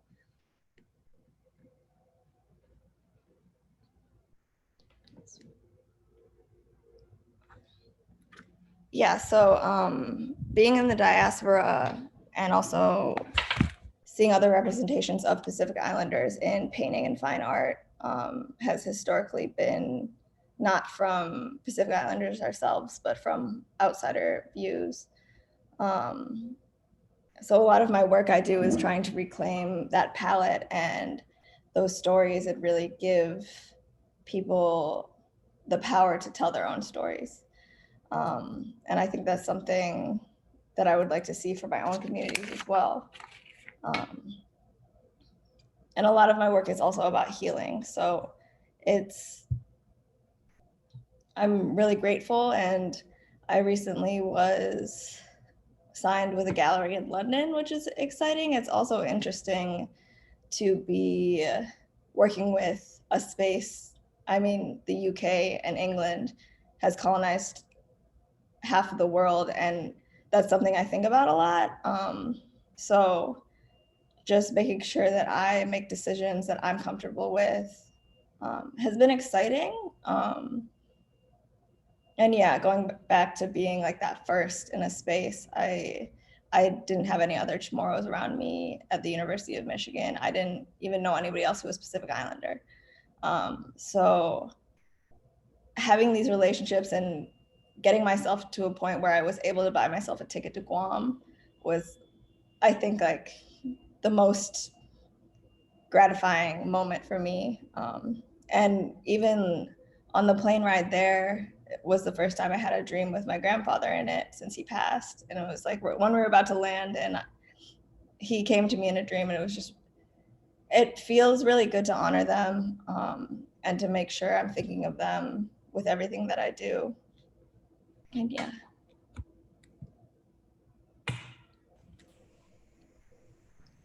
Wonderful. It's so great to see your studio and your paintings. You did a mural recently, which is such a wonderful story. I think it really encapsulates a lot of what you're about as an artist and giving voice to others. Can you share a little bit about that mural? Yes, absolutely. So I was able to paint Gina de Jesus on a wall in Cleveland around where I grew up. And Gina's story is absolutely a story of resilience. She was kidnapped at the age of 14 and was in this house for 10 years with 2 other women and ended up escaping. And I got to sit down and interview her. A lot of the stories that I deal with are around topics like this. And it's also personal too. So being able to have relationships with these people and to share stories and to hold space to just release heavy experiences has been amazing. And the thing that I really took away from that experience as well was speaking to her. She came out of that experience just wanting to help other people. She is founding an organization for missing children and adults right next to the house that it had happened in. And now we're friends too. So like, it's just, I feel like I'm building a network of people that are really strong and at the end of the day are doing work to help other people, because violence against women is a global problem. And it's something that most people have stories about, whether it's a little story or a big story. And just letting people tell their own stories, I've realized that people want to be heard. People want to let these experiences out, but also to honor emotions through those experiences. I think a lot of the times that these things are documented, stories of violence are documented, we really focus on the violence. And to me, I think it's important to honor how people move through those experiences, how people survive, and to celebrate that resilience and celebrate that they're still here and what they're doing. And yeah. So it was a really great experience, and it was also special because it's in my hometown. Beautiful. And for those in the audience who aren't familiar with that story, I believe you can find that online. Maybe Christine, we can pull up one of the articles about that online and share that in the chat. A truly inspiring story, and I think it's a great model. And you know, what I love about your work is that it really points to the Fuetsen Femalaun, the power of women. And, you know, I hope that we all remember, you know, one of the best aspects of Chamorro culture, which can be used to improve American culture and resolve some of the problems in this current society, is our ideal of Fuetsen Femalaun, respect and love for the power and beauty of women. And I think your work speaks to that. I think we should all remember that our people settled our islands at around the same time the ancient Egyptians were building the Sphinx, right? We come from an ancient line of very powerful people who respected women. And it wasn't until, you know, this exotification, objectification, subjugation, and sexualization of women did not begin until the arrival of Spanish missionaries, Japanese invaders, and American colonizers. So I think, Gisela, your work really helps us recapture that. And I would speak to all of the men in this audience to help us recapture that. We cannot address the ills against women in our society without working in partnership with men. Thank you for sharing that. We have a question from the audience. Joel asks, Gisela, what landmarks did you get inspiration from on your first visit to Guam? Well, I think somewhere I spent the most time at was my auntie's like backyard kitchen, and just like sitting there and talking to her and like recording her. This is what I just take this everywhere I go and record conversations. And yeah, just being in the water, having my uncle take me to, well, I got to see Lottie stones and touch them. And it's something I've wanted my whole life. It's a landscape I've kind of been imagining my whole life. And I think that comes through my paintings of this desire to be there, but I have never been able to be there. And it was funny because when I got there, it was kind of everything I had imagined. Like the landscape was everything I had hoped it had been, and everything is so vibrant. So yeah, it was really just spending time with family and being in family homes and having conversations with young people, and just those intimate spaces, not necessarily like, I can't think of any specific landmarks, but it was really about family for me. Thank you. I think for many of us, our family is our point of origin. The land is our point of origin, but so is our family. And I love that reminder. Thank you so much, Gisela. Thank you. We're going to move on to our next presenter. Oh, and I also recommend that you can, to follow Gisela's work, to sign up or subscribe to the newsletter for your, the gallery that sponsors you. Mm-hmm. So maybe we can post that in the chat window. Wonderful. As well. Thank you. And now on to our next panelist. I had the good fortune of meeting Dakota on one of his trips to Hawaii. Very compelling. What I love most about his work is that it is so multidimensional, not only multimedia, but multidimensional in terms of moving us through time and space. Dakota. Hoi, hafa adai. Ulalaizu.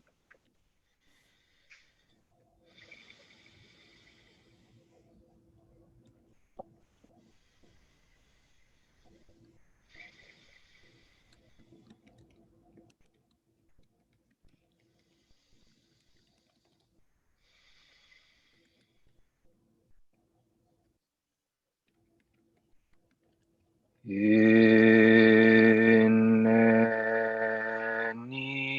hamzu man yainan mami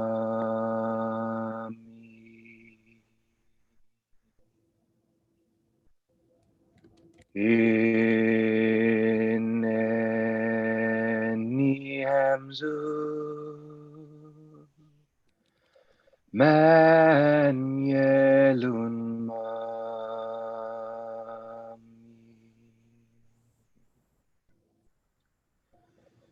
Ineni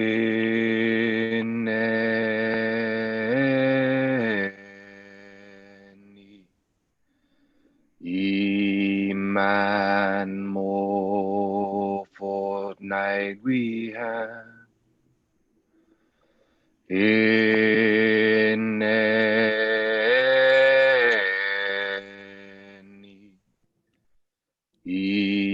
iman mo fortnight we have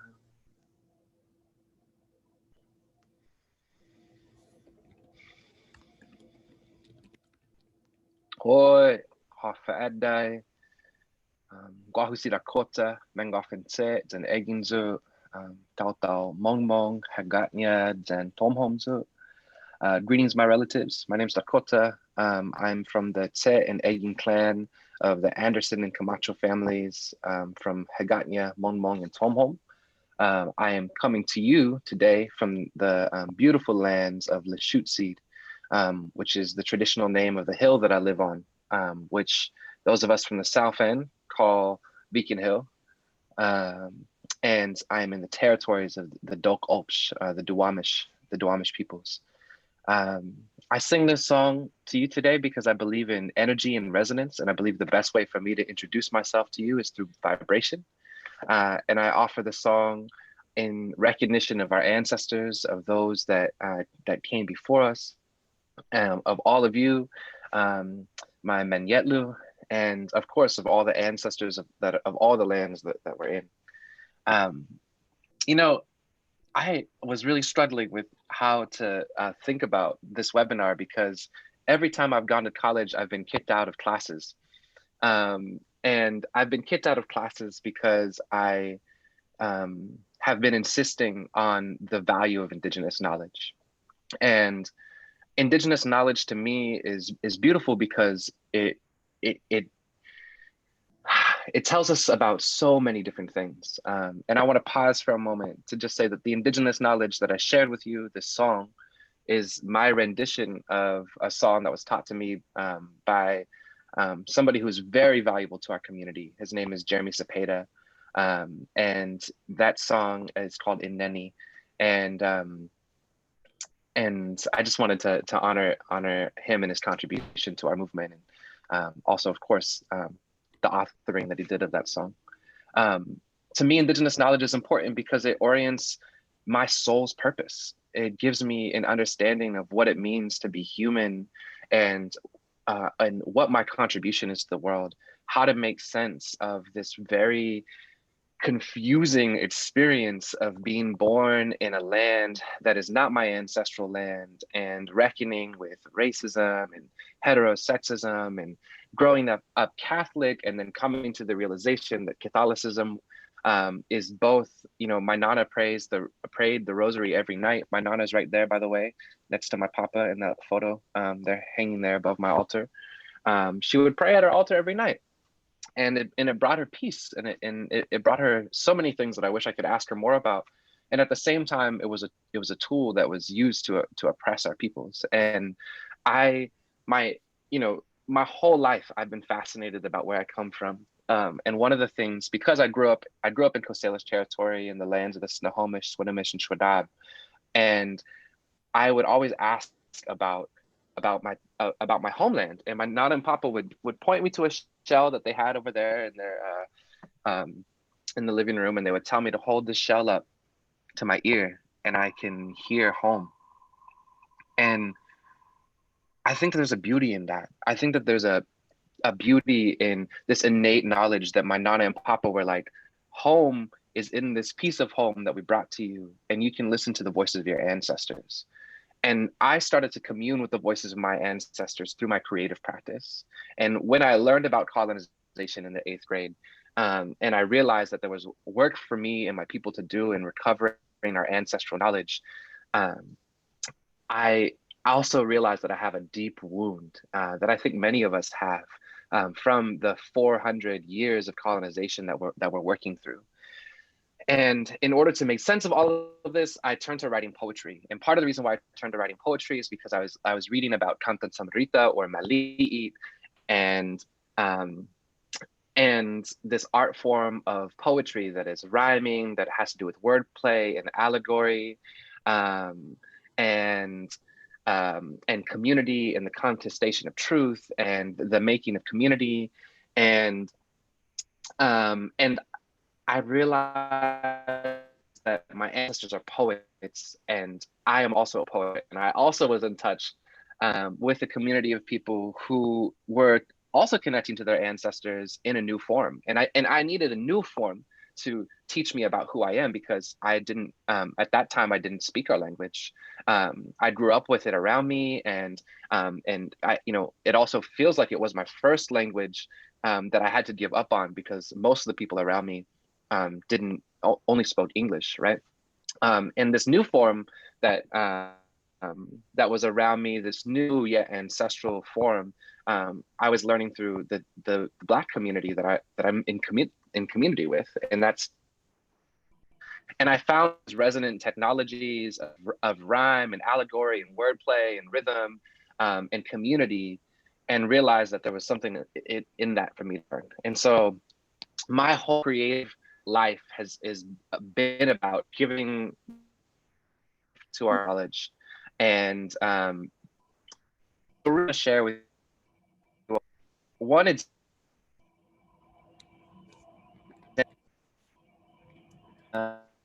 Get to that.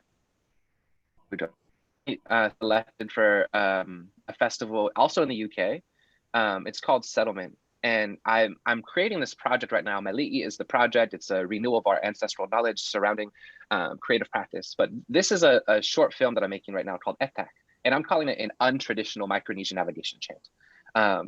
To me, this is a recitation of a genealogy. It's a creative genealogy. It is an acknowledgement of all of the different cultural, creative, and ancestral lineages that bring me to understanding my life purpose. there's a quote from signed Vince Diaz here on this website from one of your papers. I draw big inspiration for my current work from particularly this piece of paper and your whole body of work with voyaging. And I do a lot of different things. I make music. I hope you find my music online. I hope you connect with me. This is a website that you all can check out online. I've also been involved in the renewal, the reclamation of Lukau Fua, which is our ancestral ceremony, connecting us to our place of creation. This is a beautiful video we'll drop in the chat. And then you can just check out my website to learn more about me. And I want to transition to the Q&A now. That was like the shortest 7-minute glimpse of my life I've ever thought I could possibly give. Midai. That was great. Thank you for sharing. What is the timeline on that latest project? Yes. Released the teaser next couple months. And then the film will be released around the Chamorro New Year. I'm also going to be doing different engagements with some of the community that's over there in Plymouth. So the Settlement Festival and project was a part of the 400-year commemoration of the Mayflower leaving and landing here on Turtle Island.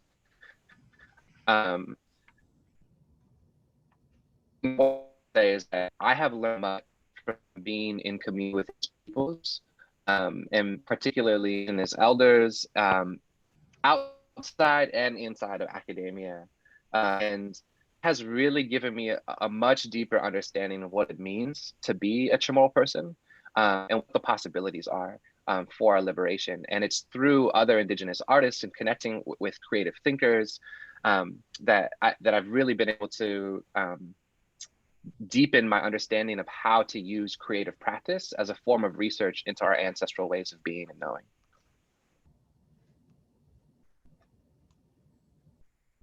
Thank you. I think, Dakota, one of the things that impresses me about you is this active practice of reaching out and connecting. So wherever you go, you reach out to people there, but also to people across the ocean, across the continent. Can you speak a little bit about that or give people advice about the best way to do that, to not be shy, to how do you find out which elders to reach out to or practitioners? You know, I think that there's this misconception oftentimes about the diaspora, that people who grow up in the diaspora grow up without their culture. And I just don't think that that's true. I mean, I grew up in a deeply Chamorro community. You know, we'd have huge parties. You know, we have the novenas and the lasadzu. I grew up fishing and clamming and crabbing, and my family would convene the entire Chamorro community of our area to come and fish and clam and crab together, and then split up the catch amongst peoples.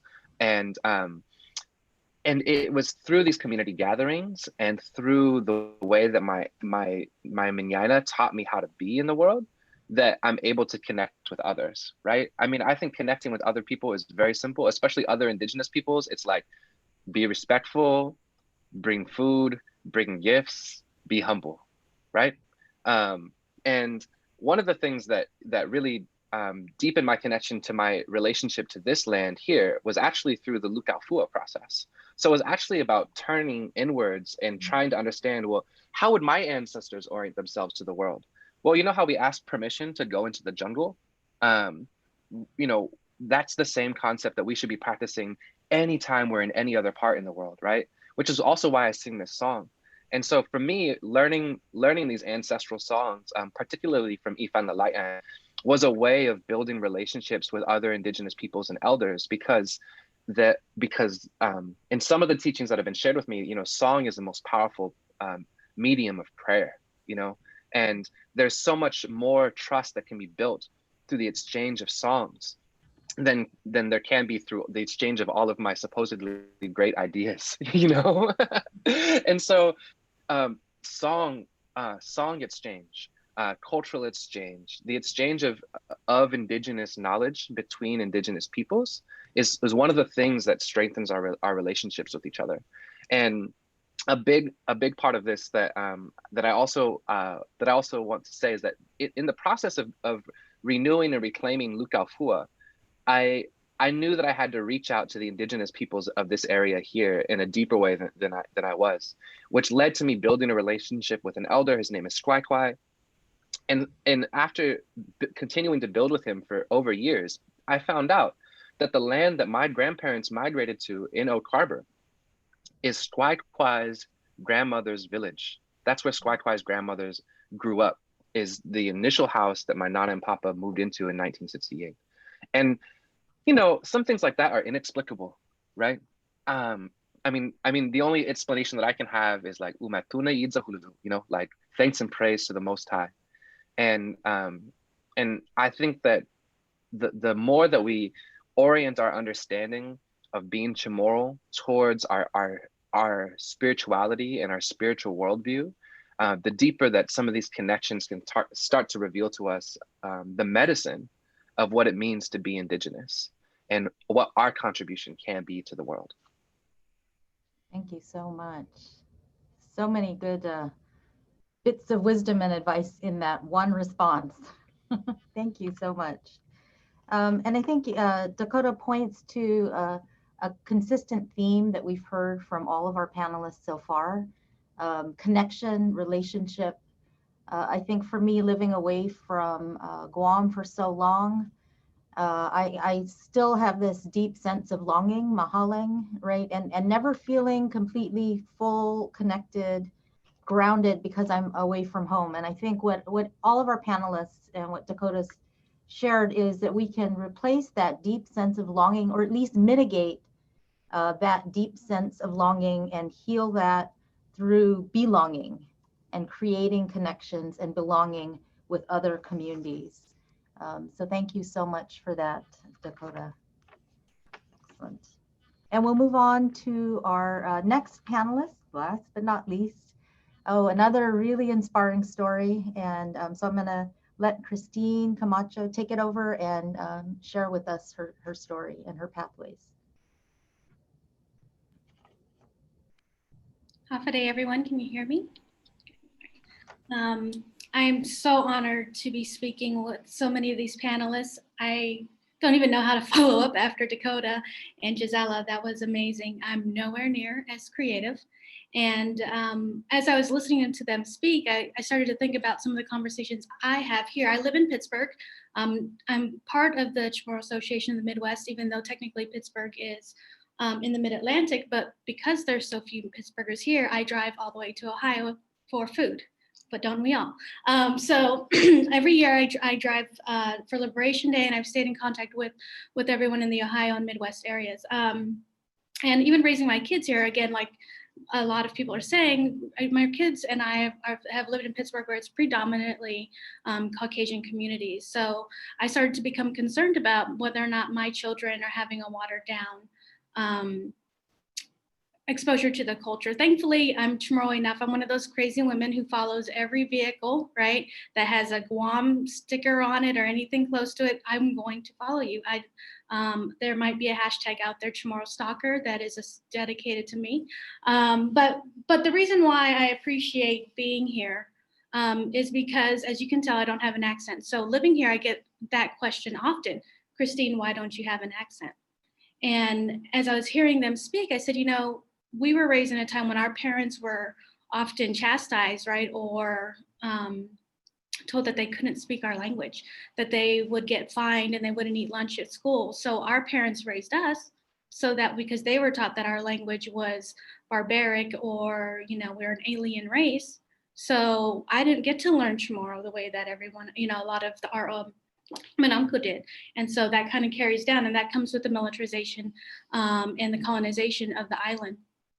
And so my story is that I was a foster child in California. I am a thriver of domestic violence against women and sexual assault and rape. And so I did become pregnant at 17. So I was young. I was actually in school. I actually started college after my dad got us out of the foster care program. I skipped the 5th grade. I started college when I was a senior in high school. And then I got pregnant at 17. So I put my education on hold. And my story here is to tell everybody that we don't have to do it the way everybody else does, but we do want to represent the people of our island. And so now that my kids are older, I have earned my bachelor's in 2016, finished my MBA in 2019, and now doing my PhD in criminal justice. And I think it's important for me, I'm the first generation on my, my dad's side, to be able to earn my degree, and growing up without a mom, and trying to teach my kids out here that they too can make a difference. Has been challenging. And then even the identification as far as identifying as a Chamorro person in a place where you don't look like everybody else has been a challenge for my kids. Specifically, political views aside, because I respect everybody's views, but in 2016, where people were chanting "Build a Wall," and my daughter, who is the only person who looks like her and looks like me in her school, had people, throw milk cartons at her and chant "Build a Wall." And so my youngest, who is, because they have different fathers, my youngest, she's half Chamorro and she's half white. And so she's seeing how her sister was treated very differently because her skin was whiter. And so she could pass as being Italian or Greek. And so now she's standing up, right? And so to see my girls at their young age, at age of 17 and 21, when everyone's telling them we live in, a very conservative state. And so, and in that area where we go to school, or where they go to school, they have to stand up and fight. And they're very vocal, even though it could be, it could turn violent sometimes for them. And I worry about that, but I'd rather they stand up and fight.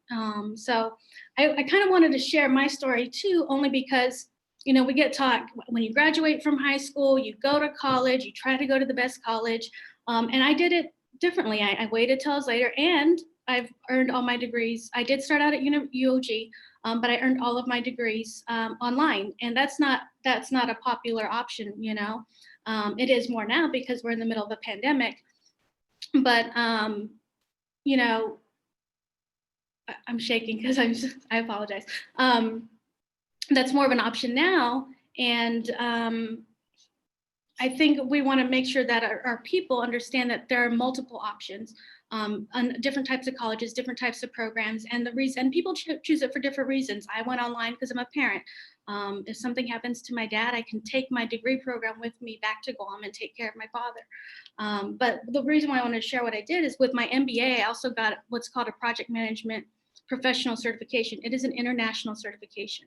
And in doing that, I was able to go from I doubled my salary in a year of getting that, and I became the first female minoritized, I don't say, Professor Charfauros McDaniel taught me, we don't say minority, we say minoritized groups. And so I'm learning a lot working with everyone here on the panel, but I was the first female. So I work with all male, all white men. And I had to teach them this year a diversity training, especially with the Black Lives Matter movement.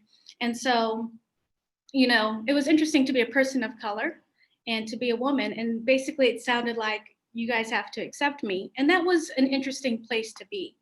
And so I just kind of want to share that story with everyone. My kids and I, because of what I've been through, we do a lot of community service work here in Pittsburgh and trying to reach out in different areas and taking that experience and my education. And the reason why I chose criminal justice is because as much as I like money, I want to help the world. And so I'm going to make an adjustment, right, from becoming a chief administrative officer and running operations for a multi-million-dollar business, and take what I'm learning and understand how it's impacted our people, but also help other Indigenous peoples so that they can rise above. So I think that's all that I have to share. I'm kind of shaky, so any questions? It's a good time to take some deep breaths, everyone. Inhale and exhale. There's so many messages of support and love and aloha for you, Christine. I'm very inspired by your story. I think many in the audience feel the same way. We are honored that you shared that with us. I want to ask, you know, you've succeeded in so many different ways. I think one of the challenges that women, moms, women who have gone through trauma and are now in professional situations is that we aren't very good at taking care of ourselves. We are so good at putting others first.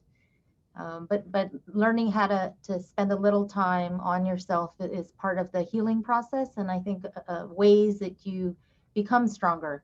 So what advice do you have? What are some of the strategies that you use? Oh, wow, that's an excellent question. So I always talk to my team about self-care and my friends about self-care, and oftentimes it's easier said than done, right? You do want to take the time to meditate, you know, to go, and for everyone it's different. Therapy is different. For Gisela, it's art, right? For Dakota, it's probably music and his performing arts. And for me, it could be going to the gym or going out and helping someone, because then I can transfer that energy and hopefully inspire them to make a change in their own lives. My kids used to say, when I did used to get stressed, right? They're like, Mom, it's time for you to go to the gym. Like, they recognize that I need to take that time apart. But getting outside and being active is probably, for me, the best form of self-care. But understanding what is good for you is important. So yeah, great question. And I wanted to shout out real quick, I don't think that anyone from UOG Upward Bound is on here, but I want to give credit to the University of Guam Upward Bound program. They were so helpful in helping me to learn more about the FAFSA, which we'll cover today, applying for colleges. It's because of them I started the University of Guam while I was in high school. And I know that UOG has wonderful programs. We're going to give some resources here. After this, we're going to send some more information out, and we'll have future panels as well to cover this in more detail. But if you have an Upward Bound program or TRIO services in your area, take full advantages. If your kids, they're there. If you're an adult right now and you're not sure whether or not you want to go back to school, I assure you it's well worth it. It's trying, but you know, there's a sense of accomplishment that we have for ourselves, but also for our people. And I do this for my father too, because he's a military veteran. A lot of us we know someone in the military because Guam, right? So I come from a huge military family, but my dad didn't have much. And so he raised us to do better. And this is in honor of him. Okay, I'm crying. Thank you. And Joel asked a great question that I think will give us a moment of a little levity here. So Chamorro, who is the most surprising person or family you met by stalking the Guam or Chamorro car? Great question. Wow, that is a great question. So I've been in Pittsburgh stalking cars. Oh, there's so many stories. If you guys know me personally and you're on here, you know I can go on and on. The most surprising would probably be one time I went to the ATM and there was a gentleman there. And usually I try to look for like the Chamorro features, right? Or something, that a Guam t-shirt, some jewelry, something that tells us, you know, where you're from. And I passed by him. And I'm like, he's got to be Chamorro. But then my kids are in my ear going, Mom, stop harassing people and asking them if they're Chamorro. So I didn't. I actually walked away from him. And so he stops me in the middle, like he saw my Guam decal in the back and stopped me in the middle of an intersection. He has lived here for 15, 20 years, and I'm the first Chamorro he's seen in Pittsburgh ever. We do have someone who's on here who was featured, Jay Cruz.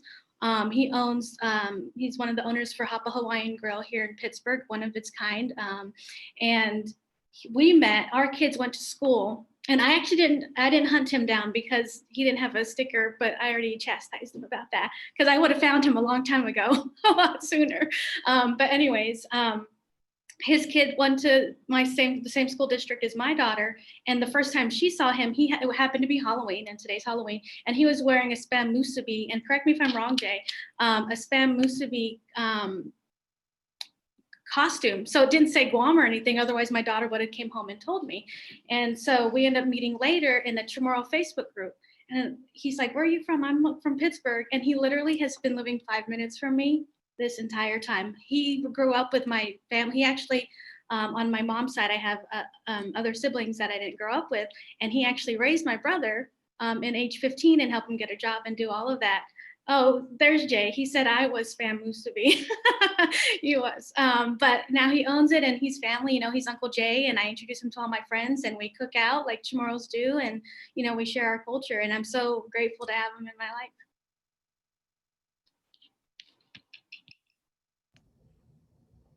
All right, go get those stickers and put them on your cars, people. Thank you so much, Christine.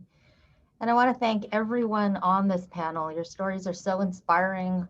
We could spend hours with each of you. I want to learn more about each of you. And I encourage all of you in the audience to follow up, visit their websites. We will be sharing out all of these links again later. Follow their work, their art. Let's continue to inspire each other and to lift each other up. And on that note, I want to pass the mic on to Professor Alfred Flores for the last panel on pathways into higher education. Jesus Masi.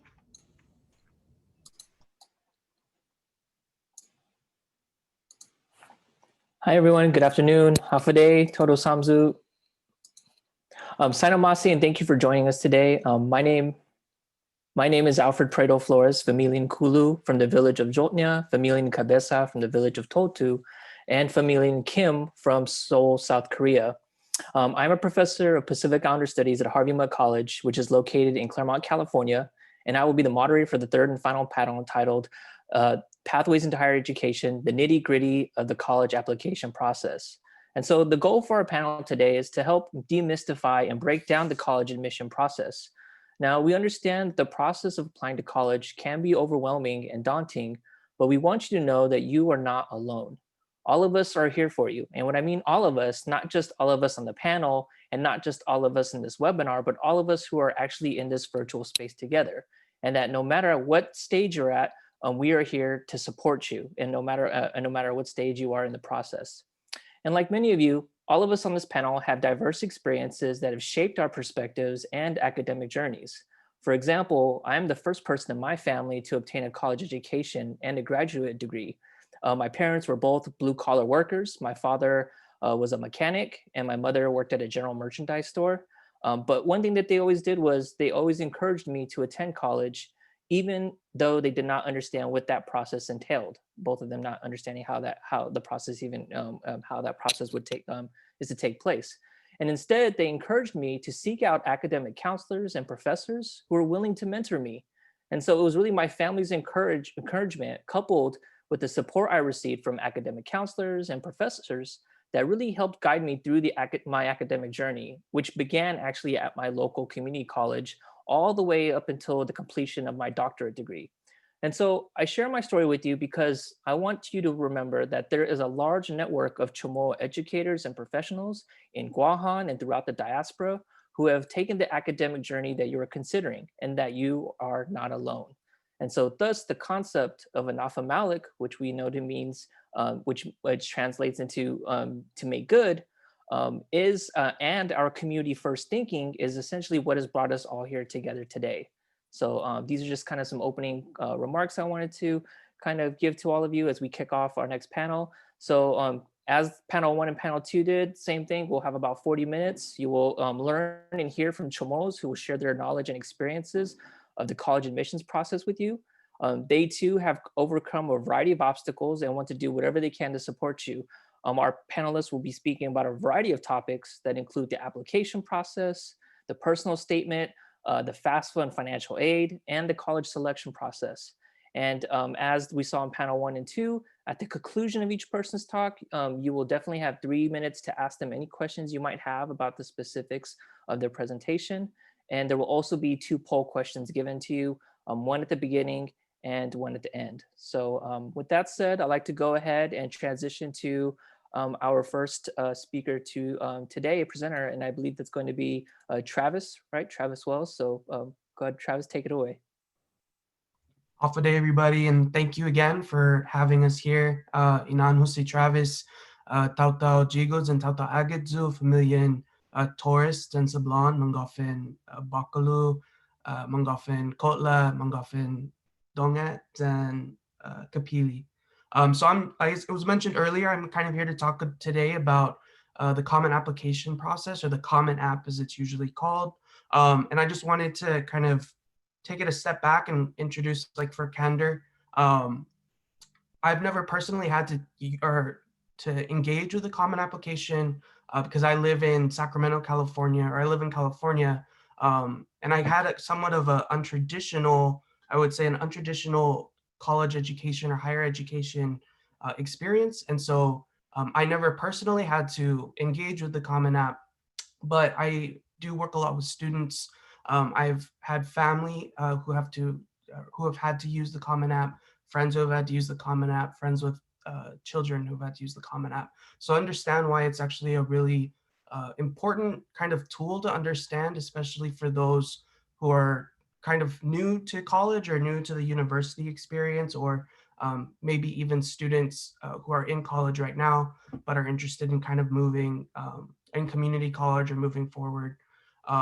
So I kind of wanted to, I know that this panel is about sharing experiences, but I actually wanted to maybe do something a little different. So I'm going to be sharing my screen.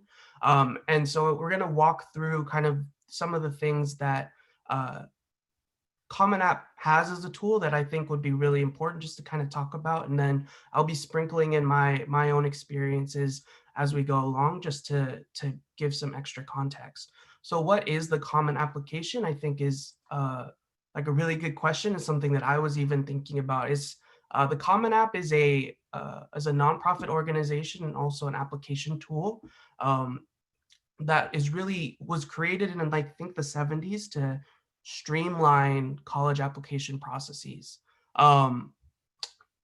According to their website, I think now that it's now being utilized by over 900 colleges and universities across the United States and around the world, which is really cool. So this is kind of what the main page looks like. Obviously, like with everything, you have to kind of create an account in order to utilize the features on Common App. And for this kind of moment, I've already kind of created like a shell. I've already kind of created a shell for us to use or to kind of go through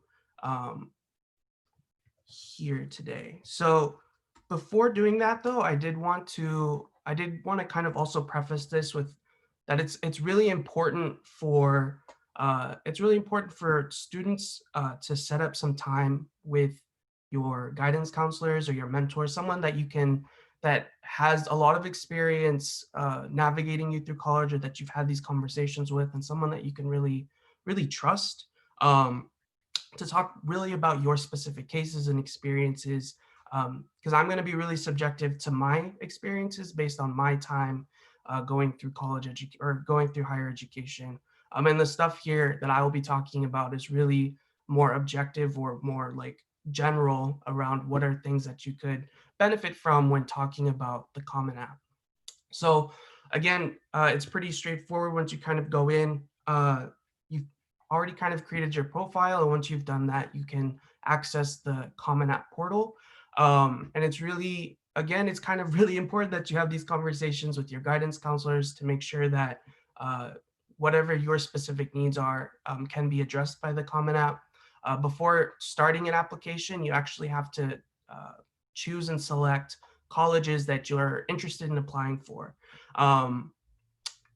Unfortunately, we live in a society where college isn't universal or isn't free, and applying for college isn't free and it's not cheap. So please take that into some consideration when you're going through the college application process or the Common App, because there's some resources that the tool can help you with, but again, just having conversations about, or having an understanding of what you're interested in doing, or your career choice or your career path is, actually will help kind of navigate some of the extra costs that come from applying for colleges. So you would search for colleges here, and I've already kind of done one based on my school. And so then you can kind of go straight into the application itself. And I'm not going to touch on too many of these things because a lot of the application is actually really straightforward. I just wanted to touch on a couple of things that I felt are really important for especially incoming students or students who are transferring to university. I'm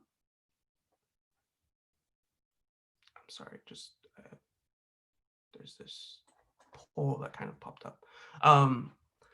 But yeah, so again, it's pretty straightforward for the profile, at least for the profile part. I really wanted to touch on the three things in here were demographics, language, and then there's a financial kind of question that are asked. And I really wanted to touch on the demographics on here. I know that especially for a lot of Pacific Islander or like people of color, young students of color, our youth are sometimes told by adults who either are uncomfortable having conversations about race and identity, or just haven't had enough of those conversations to see why questions like this or data like this is important. But and so because of that, these questions are usually optional, or they're usually not taken seriously or not filled out all the way. But it's really important for students and especially for the universities to have data on demographics like these, because then it helps inform, or it helps community workers advocate for more resources for our students. And the longer our like students, like Indigenous students, Pacific Islander students, Chamorro students are underrepresented in college data, in college application, or in higher education data, the longer our communities continue to be under-resourced when it comes to capital, like money to create and support student associations like Pacific Islander organizations in our schools, when it comes to community engagements with Pacific Islander community, or like Chamorro cultural events with communities in our areas, whether it comes to supporting courses and curriculum that are centered in Chamorro and Indigenous and Pacific Islander ways of being, and faculty member, providing faculty member who can provide an additional layer of support for our students. So that's why I always kind of advocate, if you can and you're able to, and these questions exist, to fill them out as best and as thoroughly and as honestly as you possibly can. Obviously, there's still some work that College App has to do, especially around being more inclusive of Pacific Islander students and data, but that's, again, the reason why that these things need to happen.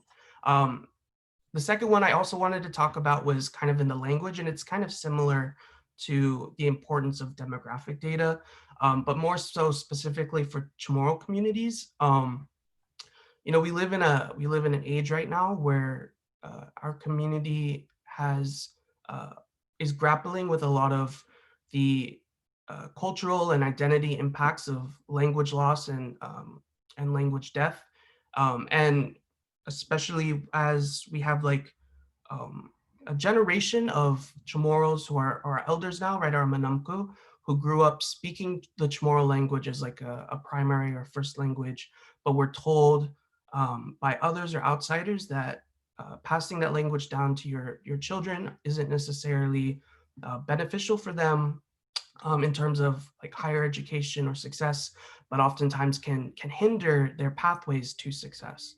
And I wanted to bring this up because now we're living in a generation where a lot of Chamorros grow up speaking English as their primary language, and either don't speak Chamorro or are wanting to learn how to speak more Chamorro, but don't have the resources or necessarily the community support to do so because of those feelings that have been internalized for so long.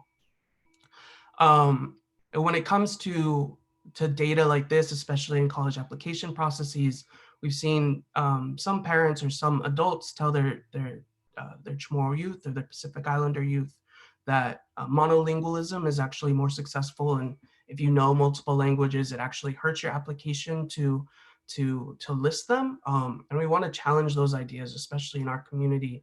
So if you're a Chamorro, if you're a college student or you're an incoming college student who can speak Chamorro, and it doesn't have to be as fluent as maybe your nanambija or your grandma can speak, but if you can speak it, or you are you're able to communicate in this language, we do encourage, or I do kind of encourage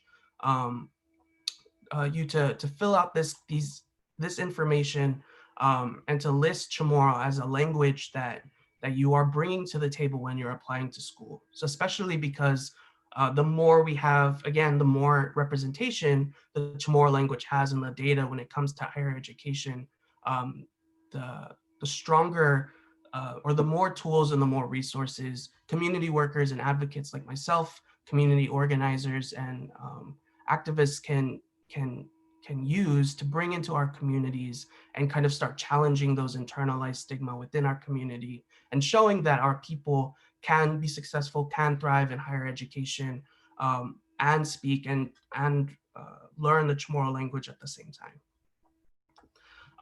The second kind of tab, again, a lot of these are really straightforward that I really wanted to get into was in the education tab, and it's around a lot of different things. But just to kind of clarify some stuff for folks that may have questions or they've never kind of done this process before. Secondary in this context for Common App just means high school.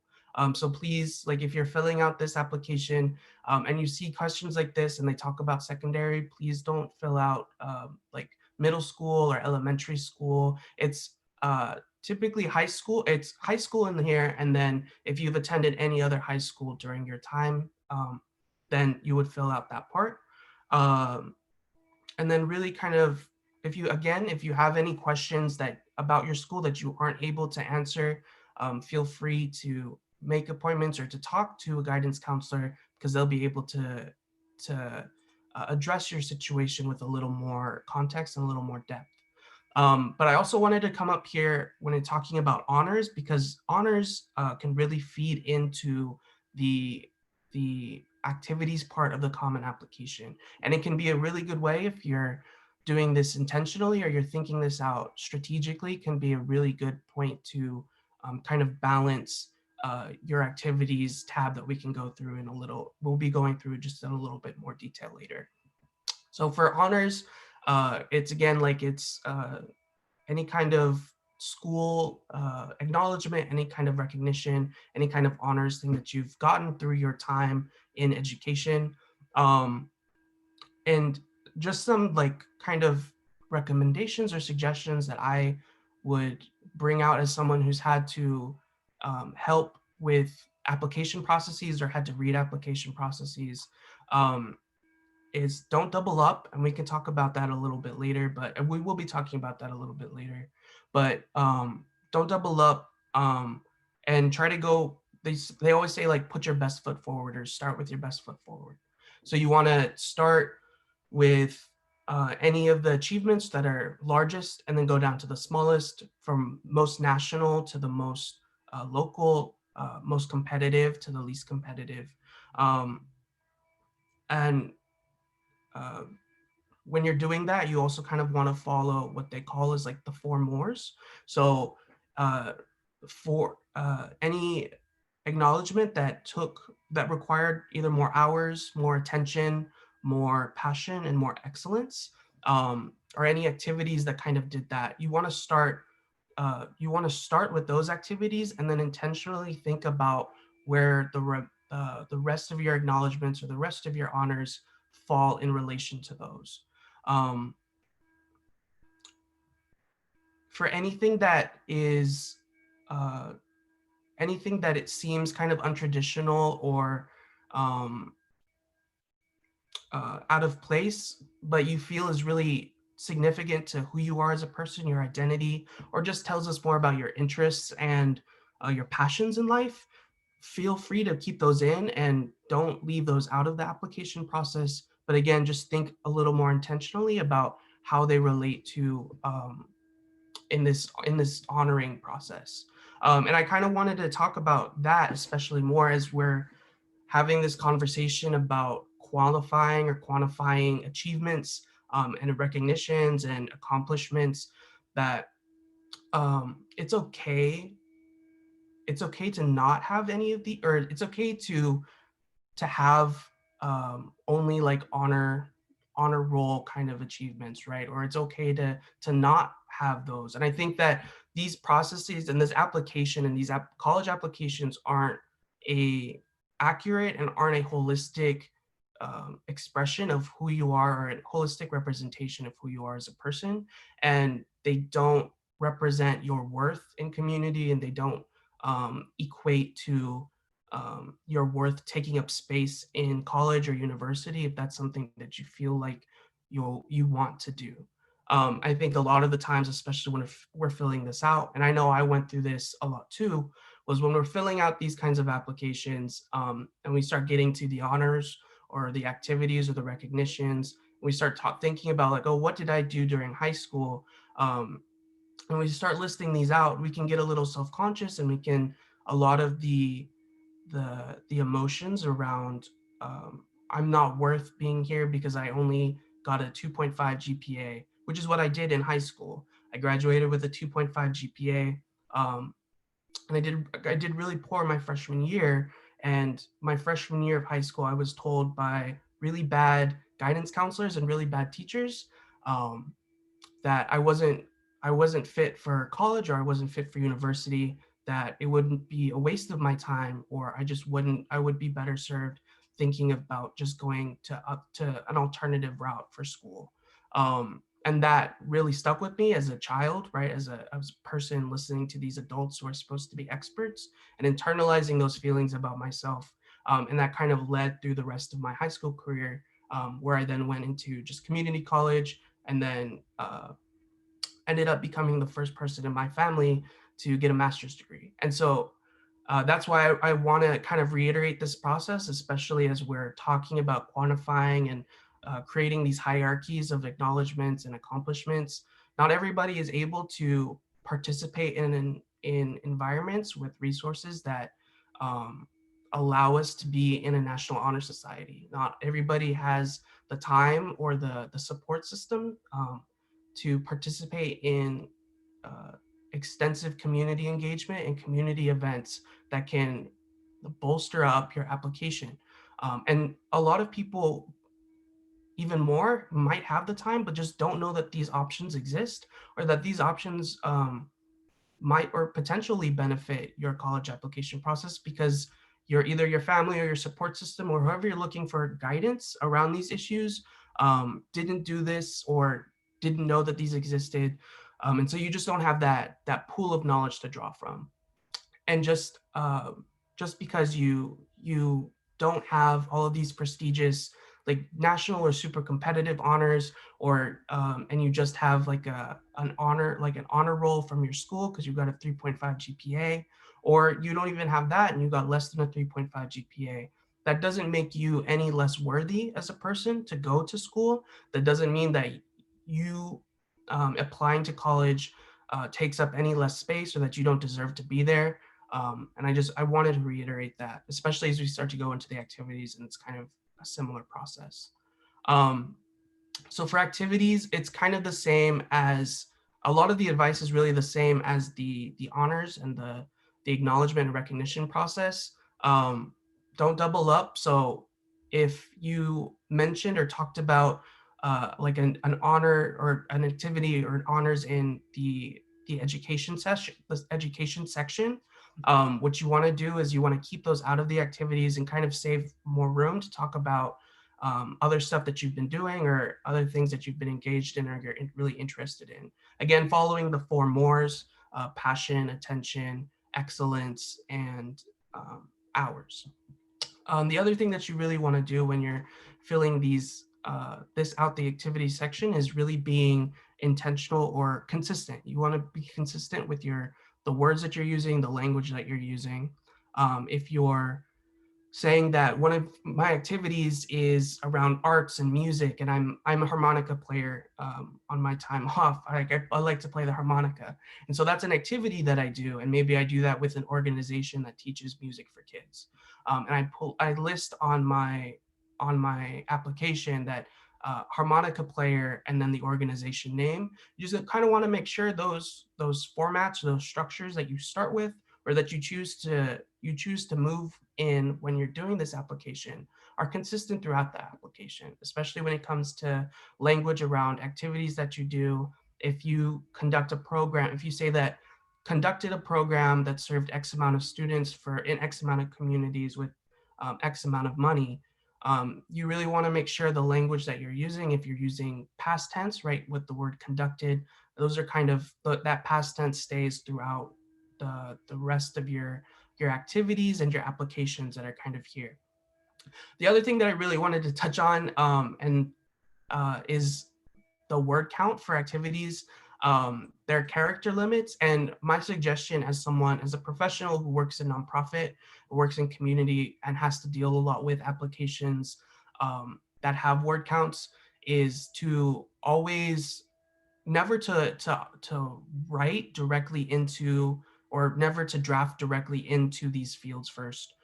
There's a lot of technical issues that can always happen, but really what's most important is you're able to pull up a separate document, whether it's a Google Doc, whether it's a Word document, and really type in whatever you need to type in at depth, at the most extensive that you can into this document here. And then from there, once you have your story or your argumentation really fleshed out, you can then start to be more concise. It really helps. It provides a stronger foundation when you're doing things like personal essays, when you're doing things like the activity section here, to really start with a stronger foundation like that, instead of kind of trying to create something that's within a max character limit of 50, and then maybe like leaving a large part of what you're trying to, the story you're trying to tell out. And I want to say, let me just look at. Sorry, Travis, to interrupt. We're running out a little bit more. Wrap up a little bit if you can. Sorry for time's sake. My apologies. Of course. And sorry about that. I know that 10 minutes is really a lot to go over a college app kind of process. But those are kind of the main things I wanted to talk to you about right here in this process. And again, I can make myself available if you have any questions. The last thing I wanted to talk about was just the disciplinary question. As of October of 2020, the college app has actually decided to strike that question off of the 2021 and 2022 application year. And that's really to support students of color and youth of color who are disproportionately affected by questions around disciplinary action in high school and college. And that doesn't mean that the university may still independently ask those questions, but it's a data-driven policy change by Common App, and it's something that's recommended that universities and higher education systems follow in. So Sidusmasi for the time again, and Dispensa for going over. And it's a lot to go through. Thank you very much, Travis. That was a lot of great information. And yes, like 10 minutes is definitely tough to get through all that material, but we thank you for taking that on and sharing that valuable information. And one thing I do want to just quickly reiterate is that, like, as Travis said, at times in your journeys, you might come across guidance, academic counselors, teachers, and other educators who might tell you that, college is not for you. We want you to know that if there are people telling you this, you have a network and large family of educators and scholars and professionals that are all here with you virtually. And so please do not ever hesitate to reach out to, the Chamorro Association in the West and any of the other folks that are here on this webinar. We are here with you, and we will also share Travis's information, if that's okay, later on, email if you need to contact and would like to learn a little bit more information. So with that said, let's go ahead and please transition to our next speaker, which is Auntie Tricia Borja Lawson.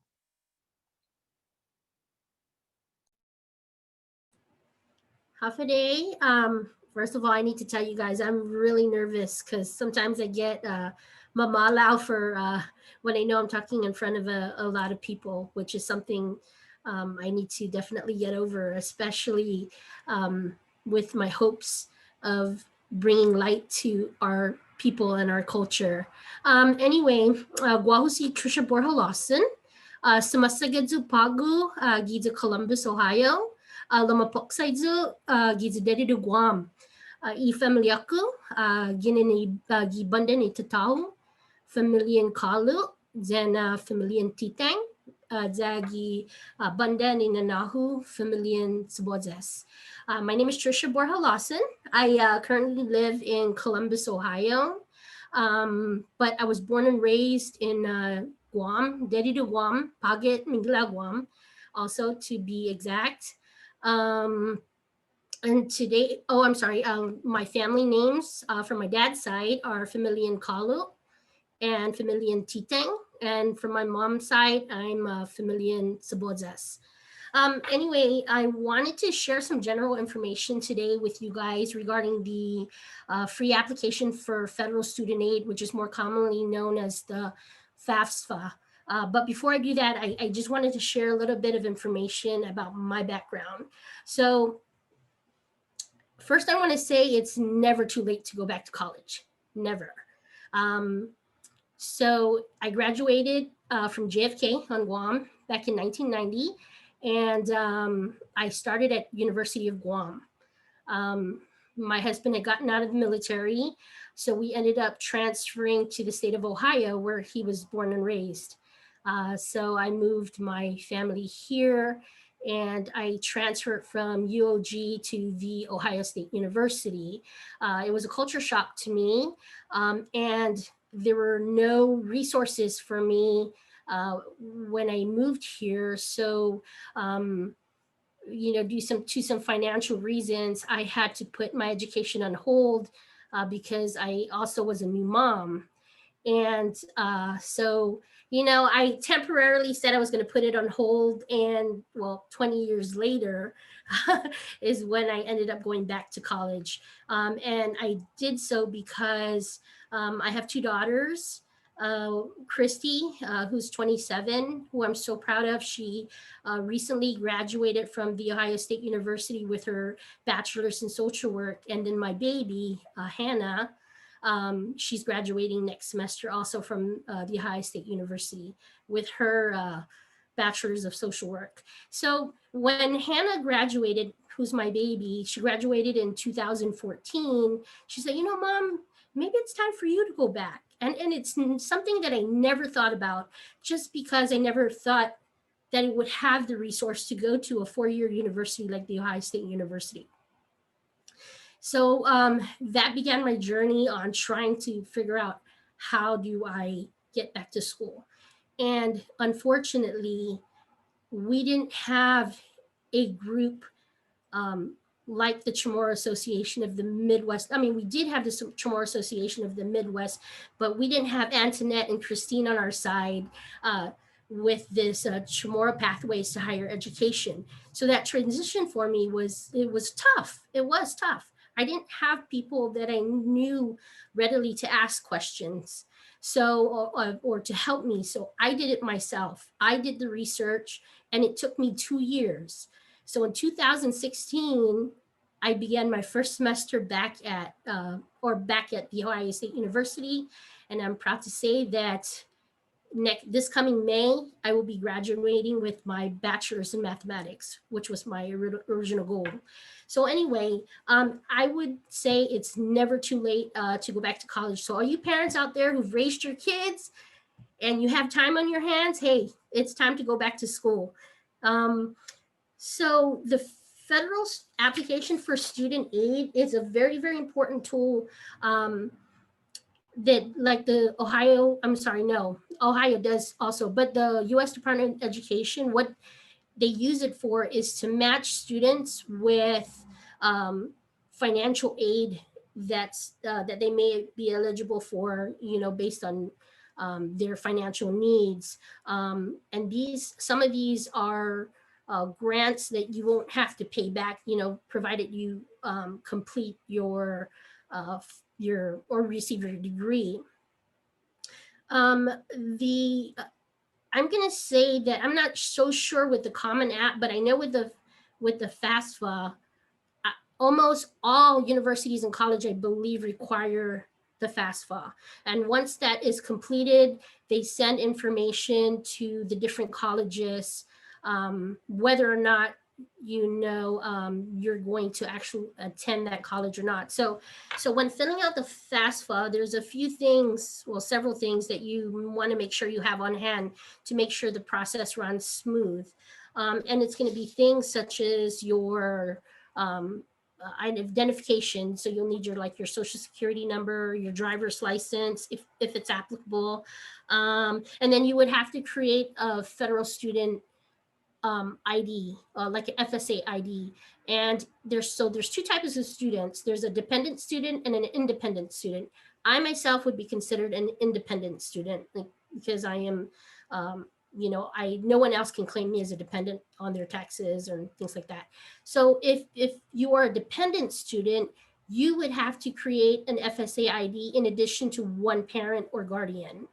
The FSA ID is going to be very important because once they issue you that ID number, that is going to be your identification for your entire time at your entire time in college, whether it doesn't matter what institution it is or whether you transfer between institutions. So other things that you're going to need that are very important. So with the upcoming school year, which is 2021 to 2022, it's going to be based on 2019 taxes or a tax calendar year. So make sure you have on hand your 2019 tax return, your 2019 W-2s, and any records of any like untaxed income, such as child support, interest income, or like your veterans, if you're receiving veterans benefits that are not related to education. And all these I just mentioned would be based on the 2019 tax calendar year for the upcoming school year, which is 2021 to 2022. In addition to that, you want to have some current financial information on hand, such as your checking and savings balances and values of your investments like stocks, bonds, real estate investment, not including your house, but like if you have other property that you're renting out. So you want to have that on hand because that's something that you're going to provide information on the FAFSA. The most important thing too is a list of colleges, whether or not whether no matter how high on your list you're going to be attending that college or how low, put it in there. Definitely list it, even if you haven't been accepted to it, even if you haven't applied to it yet. Just make sure it's all in there. And once you fill out the FAFSA, what happens is it gets sent over to all these colleges. That way, when it does come time for you to apply or accept, they already have your information. Let's see. So, yep, that's it. That's everything you're going to need. You have all this in hand. When you start the application process, it's going to go a whole lot smoother. I know it sounds like it's a lot. And I know you're probably thinking, why do I have to provide them with all this personal information? But really, truly, it's for your benefit. It's a tool that they're going to, U.S. Department of Education is going to use to try to match you with all these wonderful grants out there and these low-cost loans and work-study programs. So take me, for example. I am not rich by at all, not even close to it, but we're a middle working class family, and I never would have thought that I would be able to afford Ohio State University. I mean, in state tuition is like almost $28,000. That's in state. The out of state students pay double that.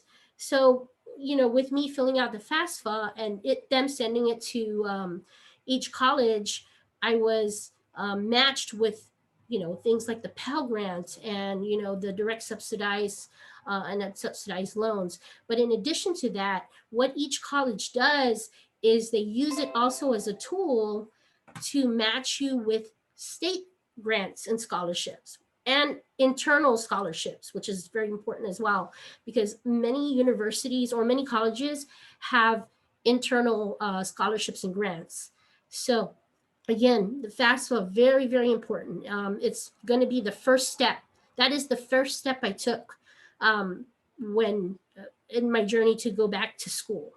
So it's a very, very, very, very useful and important tool. So, let me do one more thing. I want to show you, there's so much information out there, and Christine, I don't know if, or I'm sorry, Alfred, if I can share my screen here. Do I just hit share screen here? If I have I do, okay. Let's see if I can get it.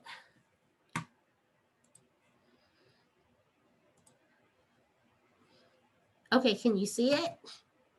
No. No. Oh, shoot. Okay. Let me see one more time. How about, Trish, there you go. Can you see it the now? green button. You got it? Yeah. Is that it? Can you see it? Yes? Yes. Okay, Yeah, great, good. wonderful. So yeah, if you go to the website student8.gov, this is the same web page that you're going to go to actually fill out the FAFSA online. So applying for aid here, if you see this drop down here, this provides a whole lot of wonderful information, deadlines, you know, what other, oh, sorry, I'm sorry. Here. Deadlines, things you need to know before you fill out the FAFSA. It's also the portal to apply for additional loans. For example, if you don't have enough money to pay for your housing and tuition, your parents also have that opportunity to apply for additional funds for you. But anyway, this has lots and lots of great information. So I encourage all of you to visit this website and read up on it. But if you have in hand, when you're ready to fill out that FAFSA, if you have in hand everything I just went over with you, you're going to be good to go. You have everything that you need. Oh, and the nice thing about the FAFSA is once you complete it and you submit it, it immediately tells you what you're going to be eligible for when it in regards to the subsidized loan, the unsubsidized, the federal Pell Grant, and the work study. So that's wonderful about that. And then once you fill out the application and you all of a sudden decide, oh my goodness, I want to go to this school instead, or I forgot to add this school, you can actually go in and edit this application. So, and you can edit it as many times that you want. And then also the FSA ID PIN that I was telling you about earlier is going to be very important, because every time you edit that app, that's how you're going to sign off that yes, this is my true information and this is what I want to resubmit. In regards to the FSA ID, I would suggest before you even plan on filling out the FAFSA, maybe try to get that or create that ID number a few days ahead, because sometimes you might have to wait a few days for them to actually issue you that ID. When you create the ID, make sure you have your birth date and your social security, and more importantly, you're going to need a good email or a maybe mobile number, because they're going to do like an instant verification for you. Well, the good news is though, once you set that up, again, it's going to be the same number that you're going to use for the whole time that you're in college. And the first time you fill it out is probably the most tedious, but every year you come back to renew, a lot of your information is already saved, so you can kind of just edit it a little bit. And for those parents out there who have more than one student, again, good news is you can actually copy over from one student to the next, so you're not spending so much time filling out this FAFSA, you know, for each dependent. But that's it. That's all I have. If you guys have any questions, please let me know. And definitely, I've helped so many people with filling out these applications. If you guys ever need help, if you want to email me, if you want to call me, please do. I'm always happy to hear that one of my fellow brothers and sisters want to start school again, like I did.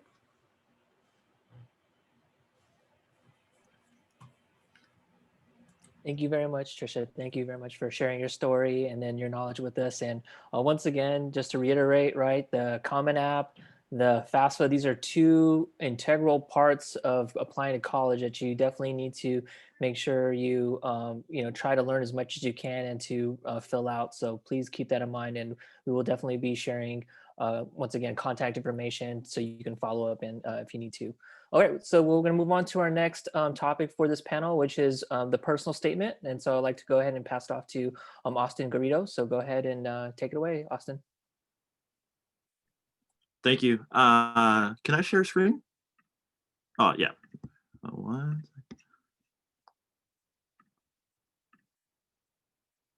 Okay. Hi, everybody. Thank you once again. My name is Austin Garrido, and today I'll be talking about personal statements, just like Common App and the FAFSA. Depending on your school, personal statements is another huge part of the application process. Real quick, before I get started, just a few things about myself. I am from the Bay Area, which is in Northern California, specifically Vallejo, if you're familiar with the area. I'm 21 years old, and I'm a first-generation college student at San Diego State University. I'll be graduating with my bachelor's degree in accounting in May, so very excited about that. Real quick, before my mom gets mad at me, my familia names, Zoro, Dasu, Chungi, and Ido, all from Inarahan. So Mom, you're welcome.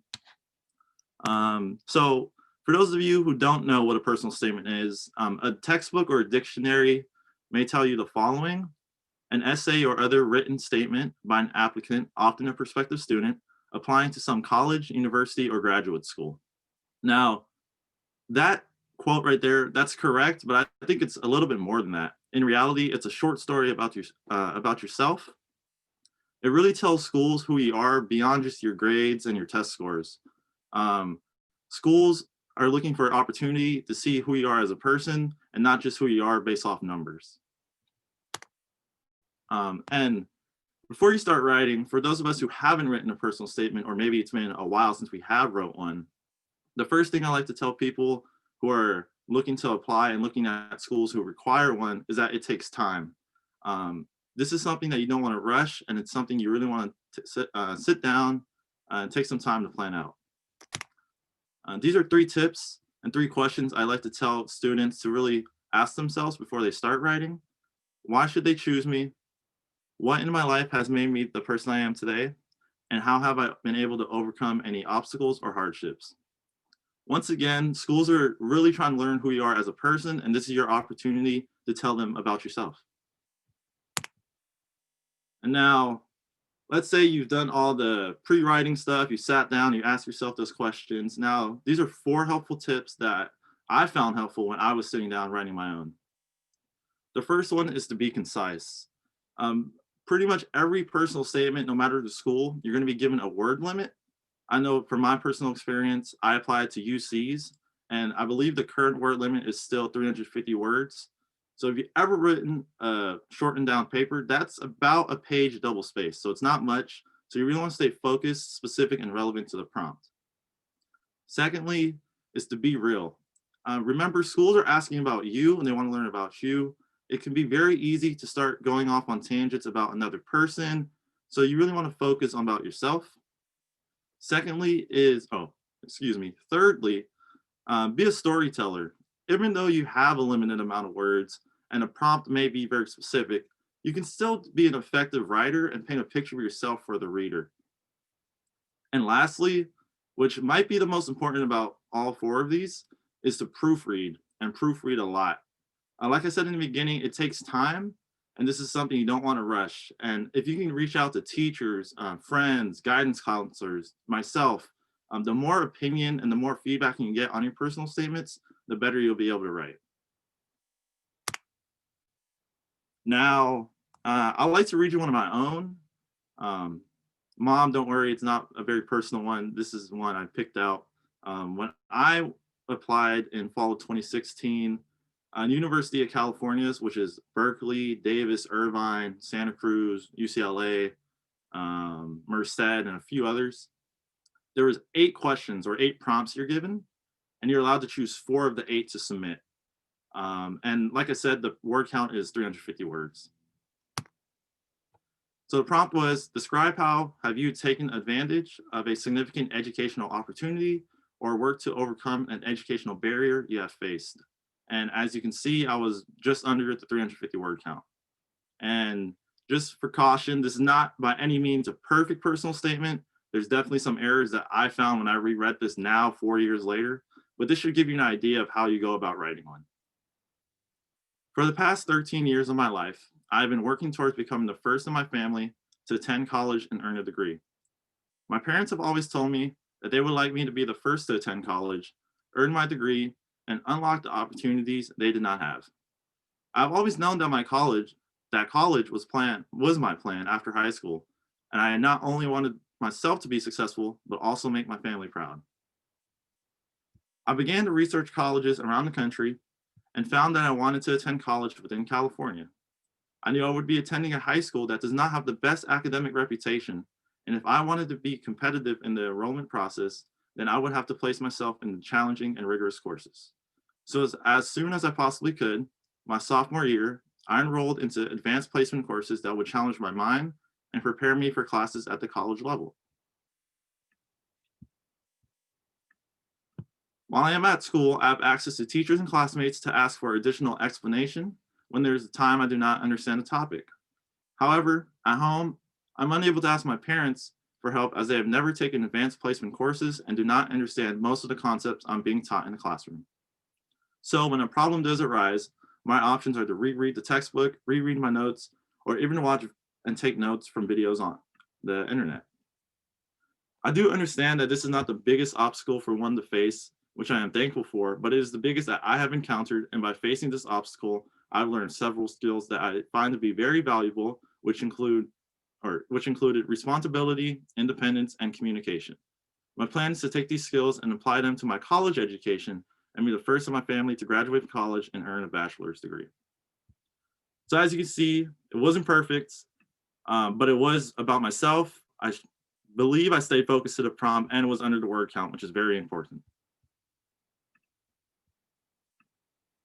So I hope, if anything, from what I just told you in a short amount of time, that you take away these 3 things. This requires self-awareness. It requires you to self-reflect and find unique qualities about yourself. That's very important as you want to find a way for you to stand out. And lastly, this is a process. It takes time, and at times you may be uncomfortable, but you will grow and learn more about yourself.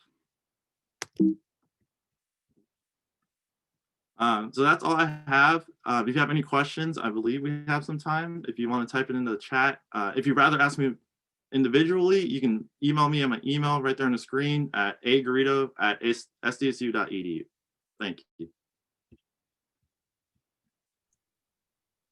Thank you, Austin, for sharing your personal statement with us, a sample, and then to also share your own story. So thank you. It was really helpful. And then, as your story about concision, right? Having a concise statement of purpose always really helps. So thanks for sharing that knowledge once again. All right. So next we have is Emily McMath. So Emily, go ahead and take it away. Hafade todos hamsu. Can everyone hear me? Okay, awesome. Guahusi Emily McMath, Familian San Nicolas and Sindhu of Mongmong. I'm a recent spring 2020 graduate from California State University, Monterey Bay, and live in Monterey, California. I would like to acknowledge the ancestral lineage of the Ohlone and Rumsen people of that land. I'll be talking a little bit about feelings of authenticity and my experience going into a university system.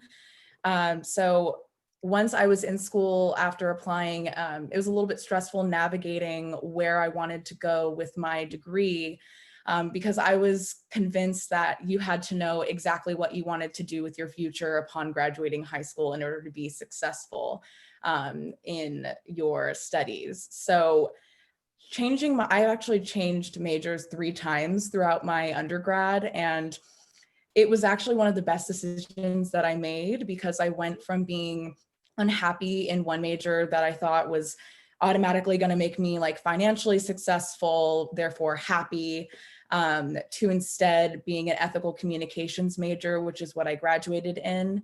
And taking that switch over to that major that was rooted more in humanities, social justice, and communications allowed me to flourish in what I was really passionate about. And so that came from changing my thought process on what success really means to me and how I wanted to utilize my degree post-graduation. So once I switched into that major, this led me into classes that were based in ethnic studies and cultural studies. And this is where I started to understand various concepts that related to my experience and my family's experiences as Chamorros in the diaspora. So meeting people from similar backgrounds, whose ancestors who have also been experienced colonization and displacement, and also who are first generation students, I felt a stronger sense of belonging. It was easier for me in my experience to authentically live as myself. And so I decided to utilize the platform in my last senior capstone class for my senior capstone project. I decided to mesh my background in research and my personal experiences to create something that was and still is very deeply meaningful to me and my family. So the project that I created is entitled The Power of Guinaitza, Intersections of Love and Resistance Through the Native Chamorro Voice. It investigates the power behind literary activism on Guam and in the Marianas, and how love for our culture and our future propels that activism to continue the resilience it takes to fight colonization, both on our soil and in our communities off island. So I wrote it originally as a personal narrative of our history and my experiences, while also utilizing research on literary activism to create a piece that hopefully helped kind of decolonize a traditional research-based project in Western academia. So kind of taking up that space and utilizing that opportunity to write something that means something to me, and it's more than just a grade or a piece of paper saying I have a degree. So it was a really long process, and it's still something that I'm investigating, because now that I've graduated, I have a lot of time and I want to further expand on that. And it was truly a large stepping stone for my journey in rediscovering our culture, since I grew up being surrounded only really by my family in this area. So it helped me gain a better understanding of who I wanted to become through this lens and how I wanted to use my degree. And I submitted that project to my university's Ethnic Studies Research Award contest. And I was sure that I wouldn't win because I didn't think my work was good enough, or that my experiences weren't valid enough for this type of recognition, or that it fit the mold as to what like a research project should look like. And I think this is a common experience a lot of us share. I think defining the term imposter syndrome is something that we all, I'm sure, have felt at one point or another. And this can be defined as a psychological pattern in which an individual doubts their skills, talents, or accomplishments, and has a persistent internalized fear of being exposed as fraud. So I wanted to take a moment and say sana ma'asi to everybody for curating this incredible space where we can demystify that feeling of being othered and a weak sense of belonging, because here we have proven that together we can provide for one another and for future generations to come. So sana ma'asi again for all of your contributions. And as it turns out, I won that award. So my work is going to be published through the CSU Digital Commons, which is super exciting. I was in awe when I won, and I couldn't believe it because I was still dealing with that feeling of inadequacy. But then I realized that my words matter and my words mean something.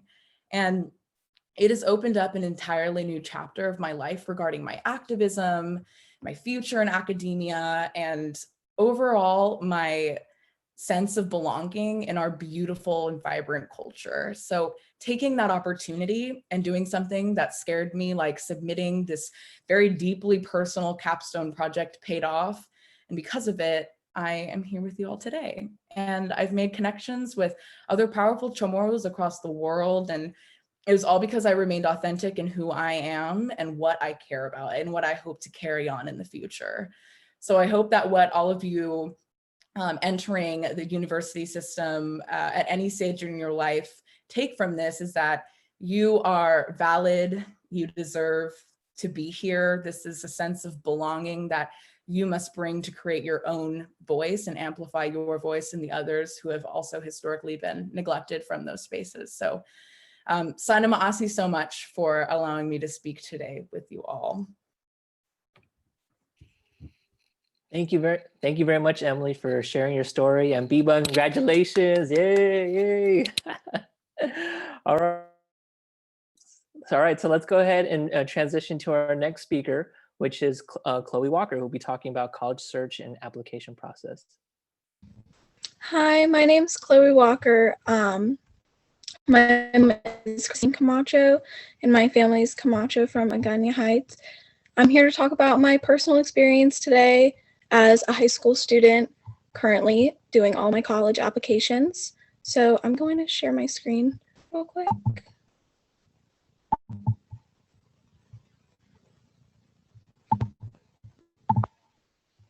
Can everybody see my screen? I can't see anybody, so. Yes, we can see the screen. Okay. Thank you. All right, so I'm gonna start off as when I started applying to looking into colleges in general, I made this Google sheet, which I found really, really helpful to help organize all of my thoughts and just like everywhere I wanted to look at for colleges. It has like all the colleges I want to go to, any of the requirements for application processes. So like deadlines, test scores, target GPAs, application fees, and financial aid deadlines.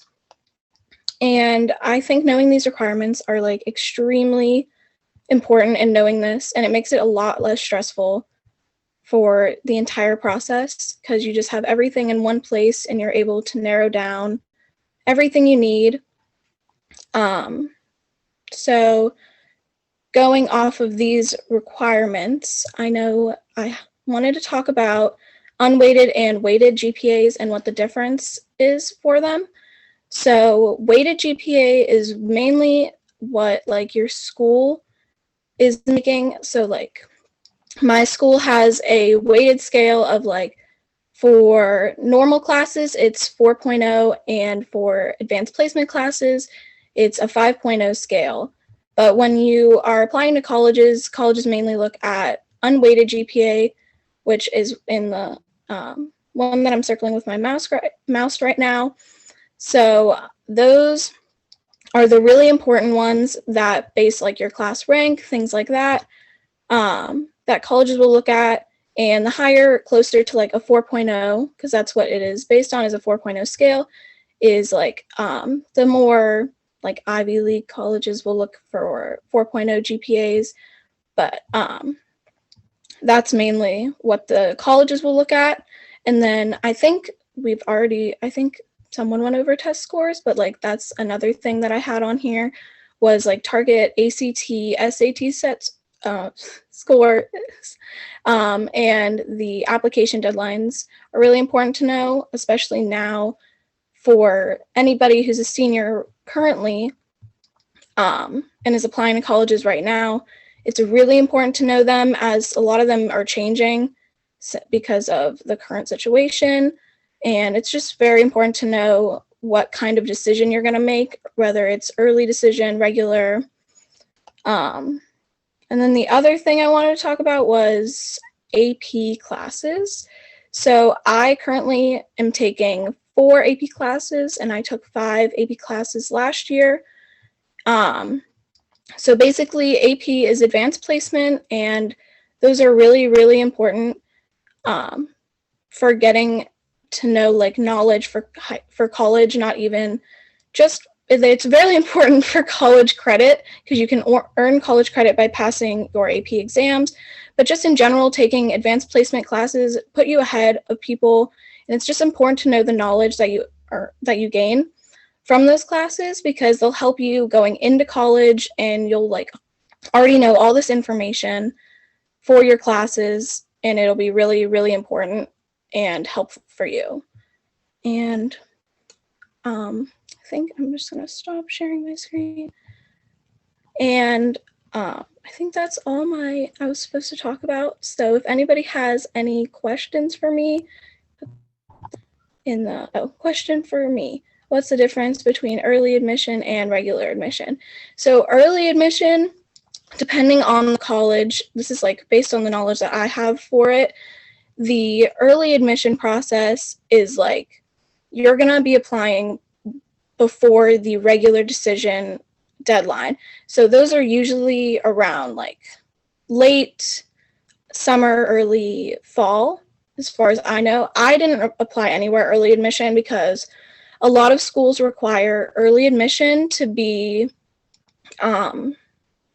you have to end up going to that school. It's not all colleges, but I know a lot of colleges require early admission people to commit to that specific university. And I didn't really want to do that, so I'm applying everywhere. Regular decision, which is just, it's just basically the normal way that anybody would think about applying to college. It's the whole application process by a certain deadline and then getting your score or getting your decision around a certain time. I hope that answers the question. If anybody else has any other questions, I can put like my email in the chat or something, but as far as I know, that's all I have for today. Thank you. Thank you very much, Chloe. And your Excel sheet is impressive. That's all I got to say. That thing is impressive. So, and then also thank you for being our high school student on the panel too, as well. So props to you for joining us. So with that said, I'd like to thank you all for our third panel. Thanks for sticking it out an extra couple minutes. So with that, I would also like to now pass it back off to Auntie Antoinette. So thank you again.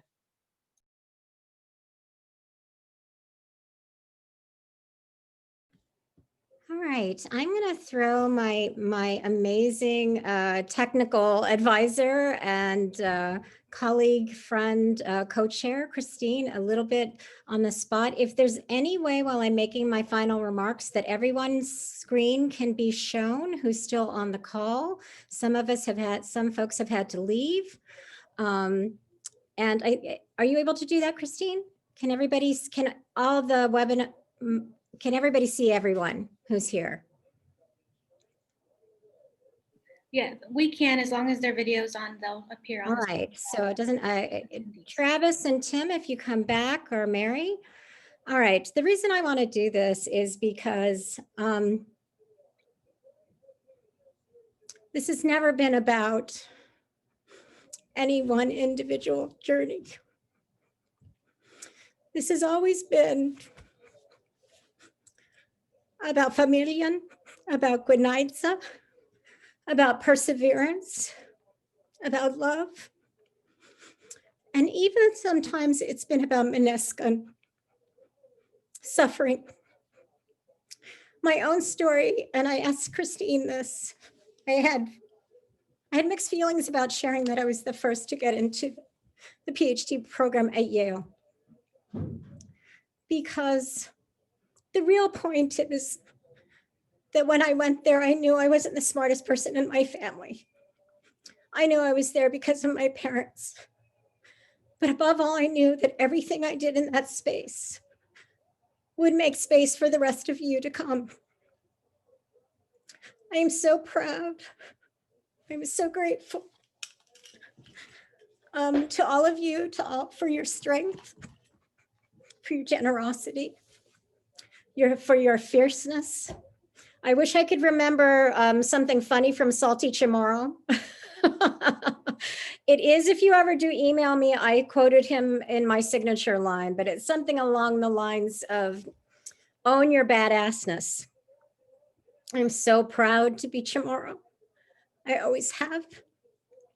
I asked my daughter if I could share a part of the dream that she shared with me that I thought was so meaningful. She said as she was descending in her first flight home, and she was so close to my dad and my mom, despite living in Ohio. She said she had this dream that he didn't have a heart because he passed, I think. And she was crying. And she said, Tata, I will give you my heart. So I've seen it in every single contribution here. I feel like I've been telling Christine and so many of the people I've met in Hafatatat Manuhau and Professor's class, the members of the Chamorro Association. I have been waiting for you for 30 years. So with that, I do think it's important for all of us to be here. I just have so many comments. I mean, Austin and Chloe, I was thinking, who are the adults here? I mean, you're so professional. I am so proud. And I know Mary and Christine, Tina feel the same way, that we know that the rising Chamorro millennials, and my gosh, the Gen Zs, you guys are going to kick ass. I know my mother would be very upset if I said that. Sorry, Nana. Because as Professor has said, Chamorro time it's circular. It's not linear. And the most important part of this webinar, I told people when originally it was just one piece or two panels, although the ancestors provided, did they not? With these amazing stories, is that I want Chamorro students to hear the names, to see our faces, to see the features, to know hear the villages, and to know that this was never about saying you're good enough to go to a college. This was never about, we want you to be included. This is not about filling a quota or diversity, equity, inclusion. That does not necessarily mean what it means to us, that it's from our hearts. You belong here. We need to hear your stories. You are such valued members of the world. And I love that my Chelu, Mary reminded us, we come from strong stock 4,000 years ago. We were the first, and again, Cameron and those watching know that I'm completely ripping off Maget, but that is a sign that he's taught me something. First documented ocean-going voyage. That was our people. We are beyond college material. We will make the institution better. Don't let anybody tell you otherwise. So with that, I want to wish all of you so much blessing, so much gratitude, and so much Quinaitza. And with that, Dankalutsi Zuasmase to all of you and to our colleagues in Hawaii, in UOG, wherever you are, please get in touch. Christine is the mastermind of the webinar stuff. The Gen Z people are here. Alfred is here. Everybody's in the house. So, and my daughter's probably a little bit embarrassed, but I'm sorry, dear. And there's Fee. So God bless you all, which was, I don't know how to say that in Chamorro yet, but it was always what my elders said to me when they said goodbye. Not adios, but God bless you. And we will see you at the next webinar. This is only the beginning. Everybody clap yourself out. All right, God bless you. And thank you to all the panelists and to my co-chair and to CAM for existing. God bless you. For anyone who's still listening as we're all like logging off, I want to thank the panel. I'm so impressed by everybody here. And what you bring to the table and what the future holds for our people. Chloe, mommy loves you. I know you couldn't say Sinahanya, so Familian Sablon Choti from Sinahanya.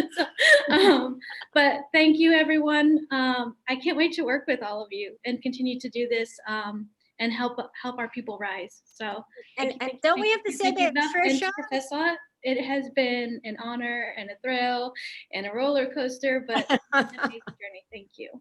Thank you all. Have a great day. God bless you all.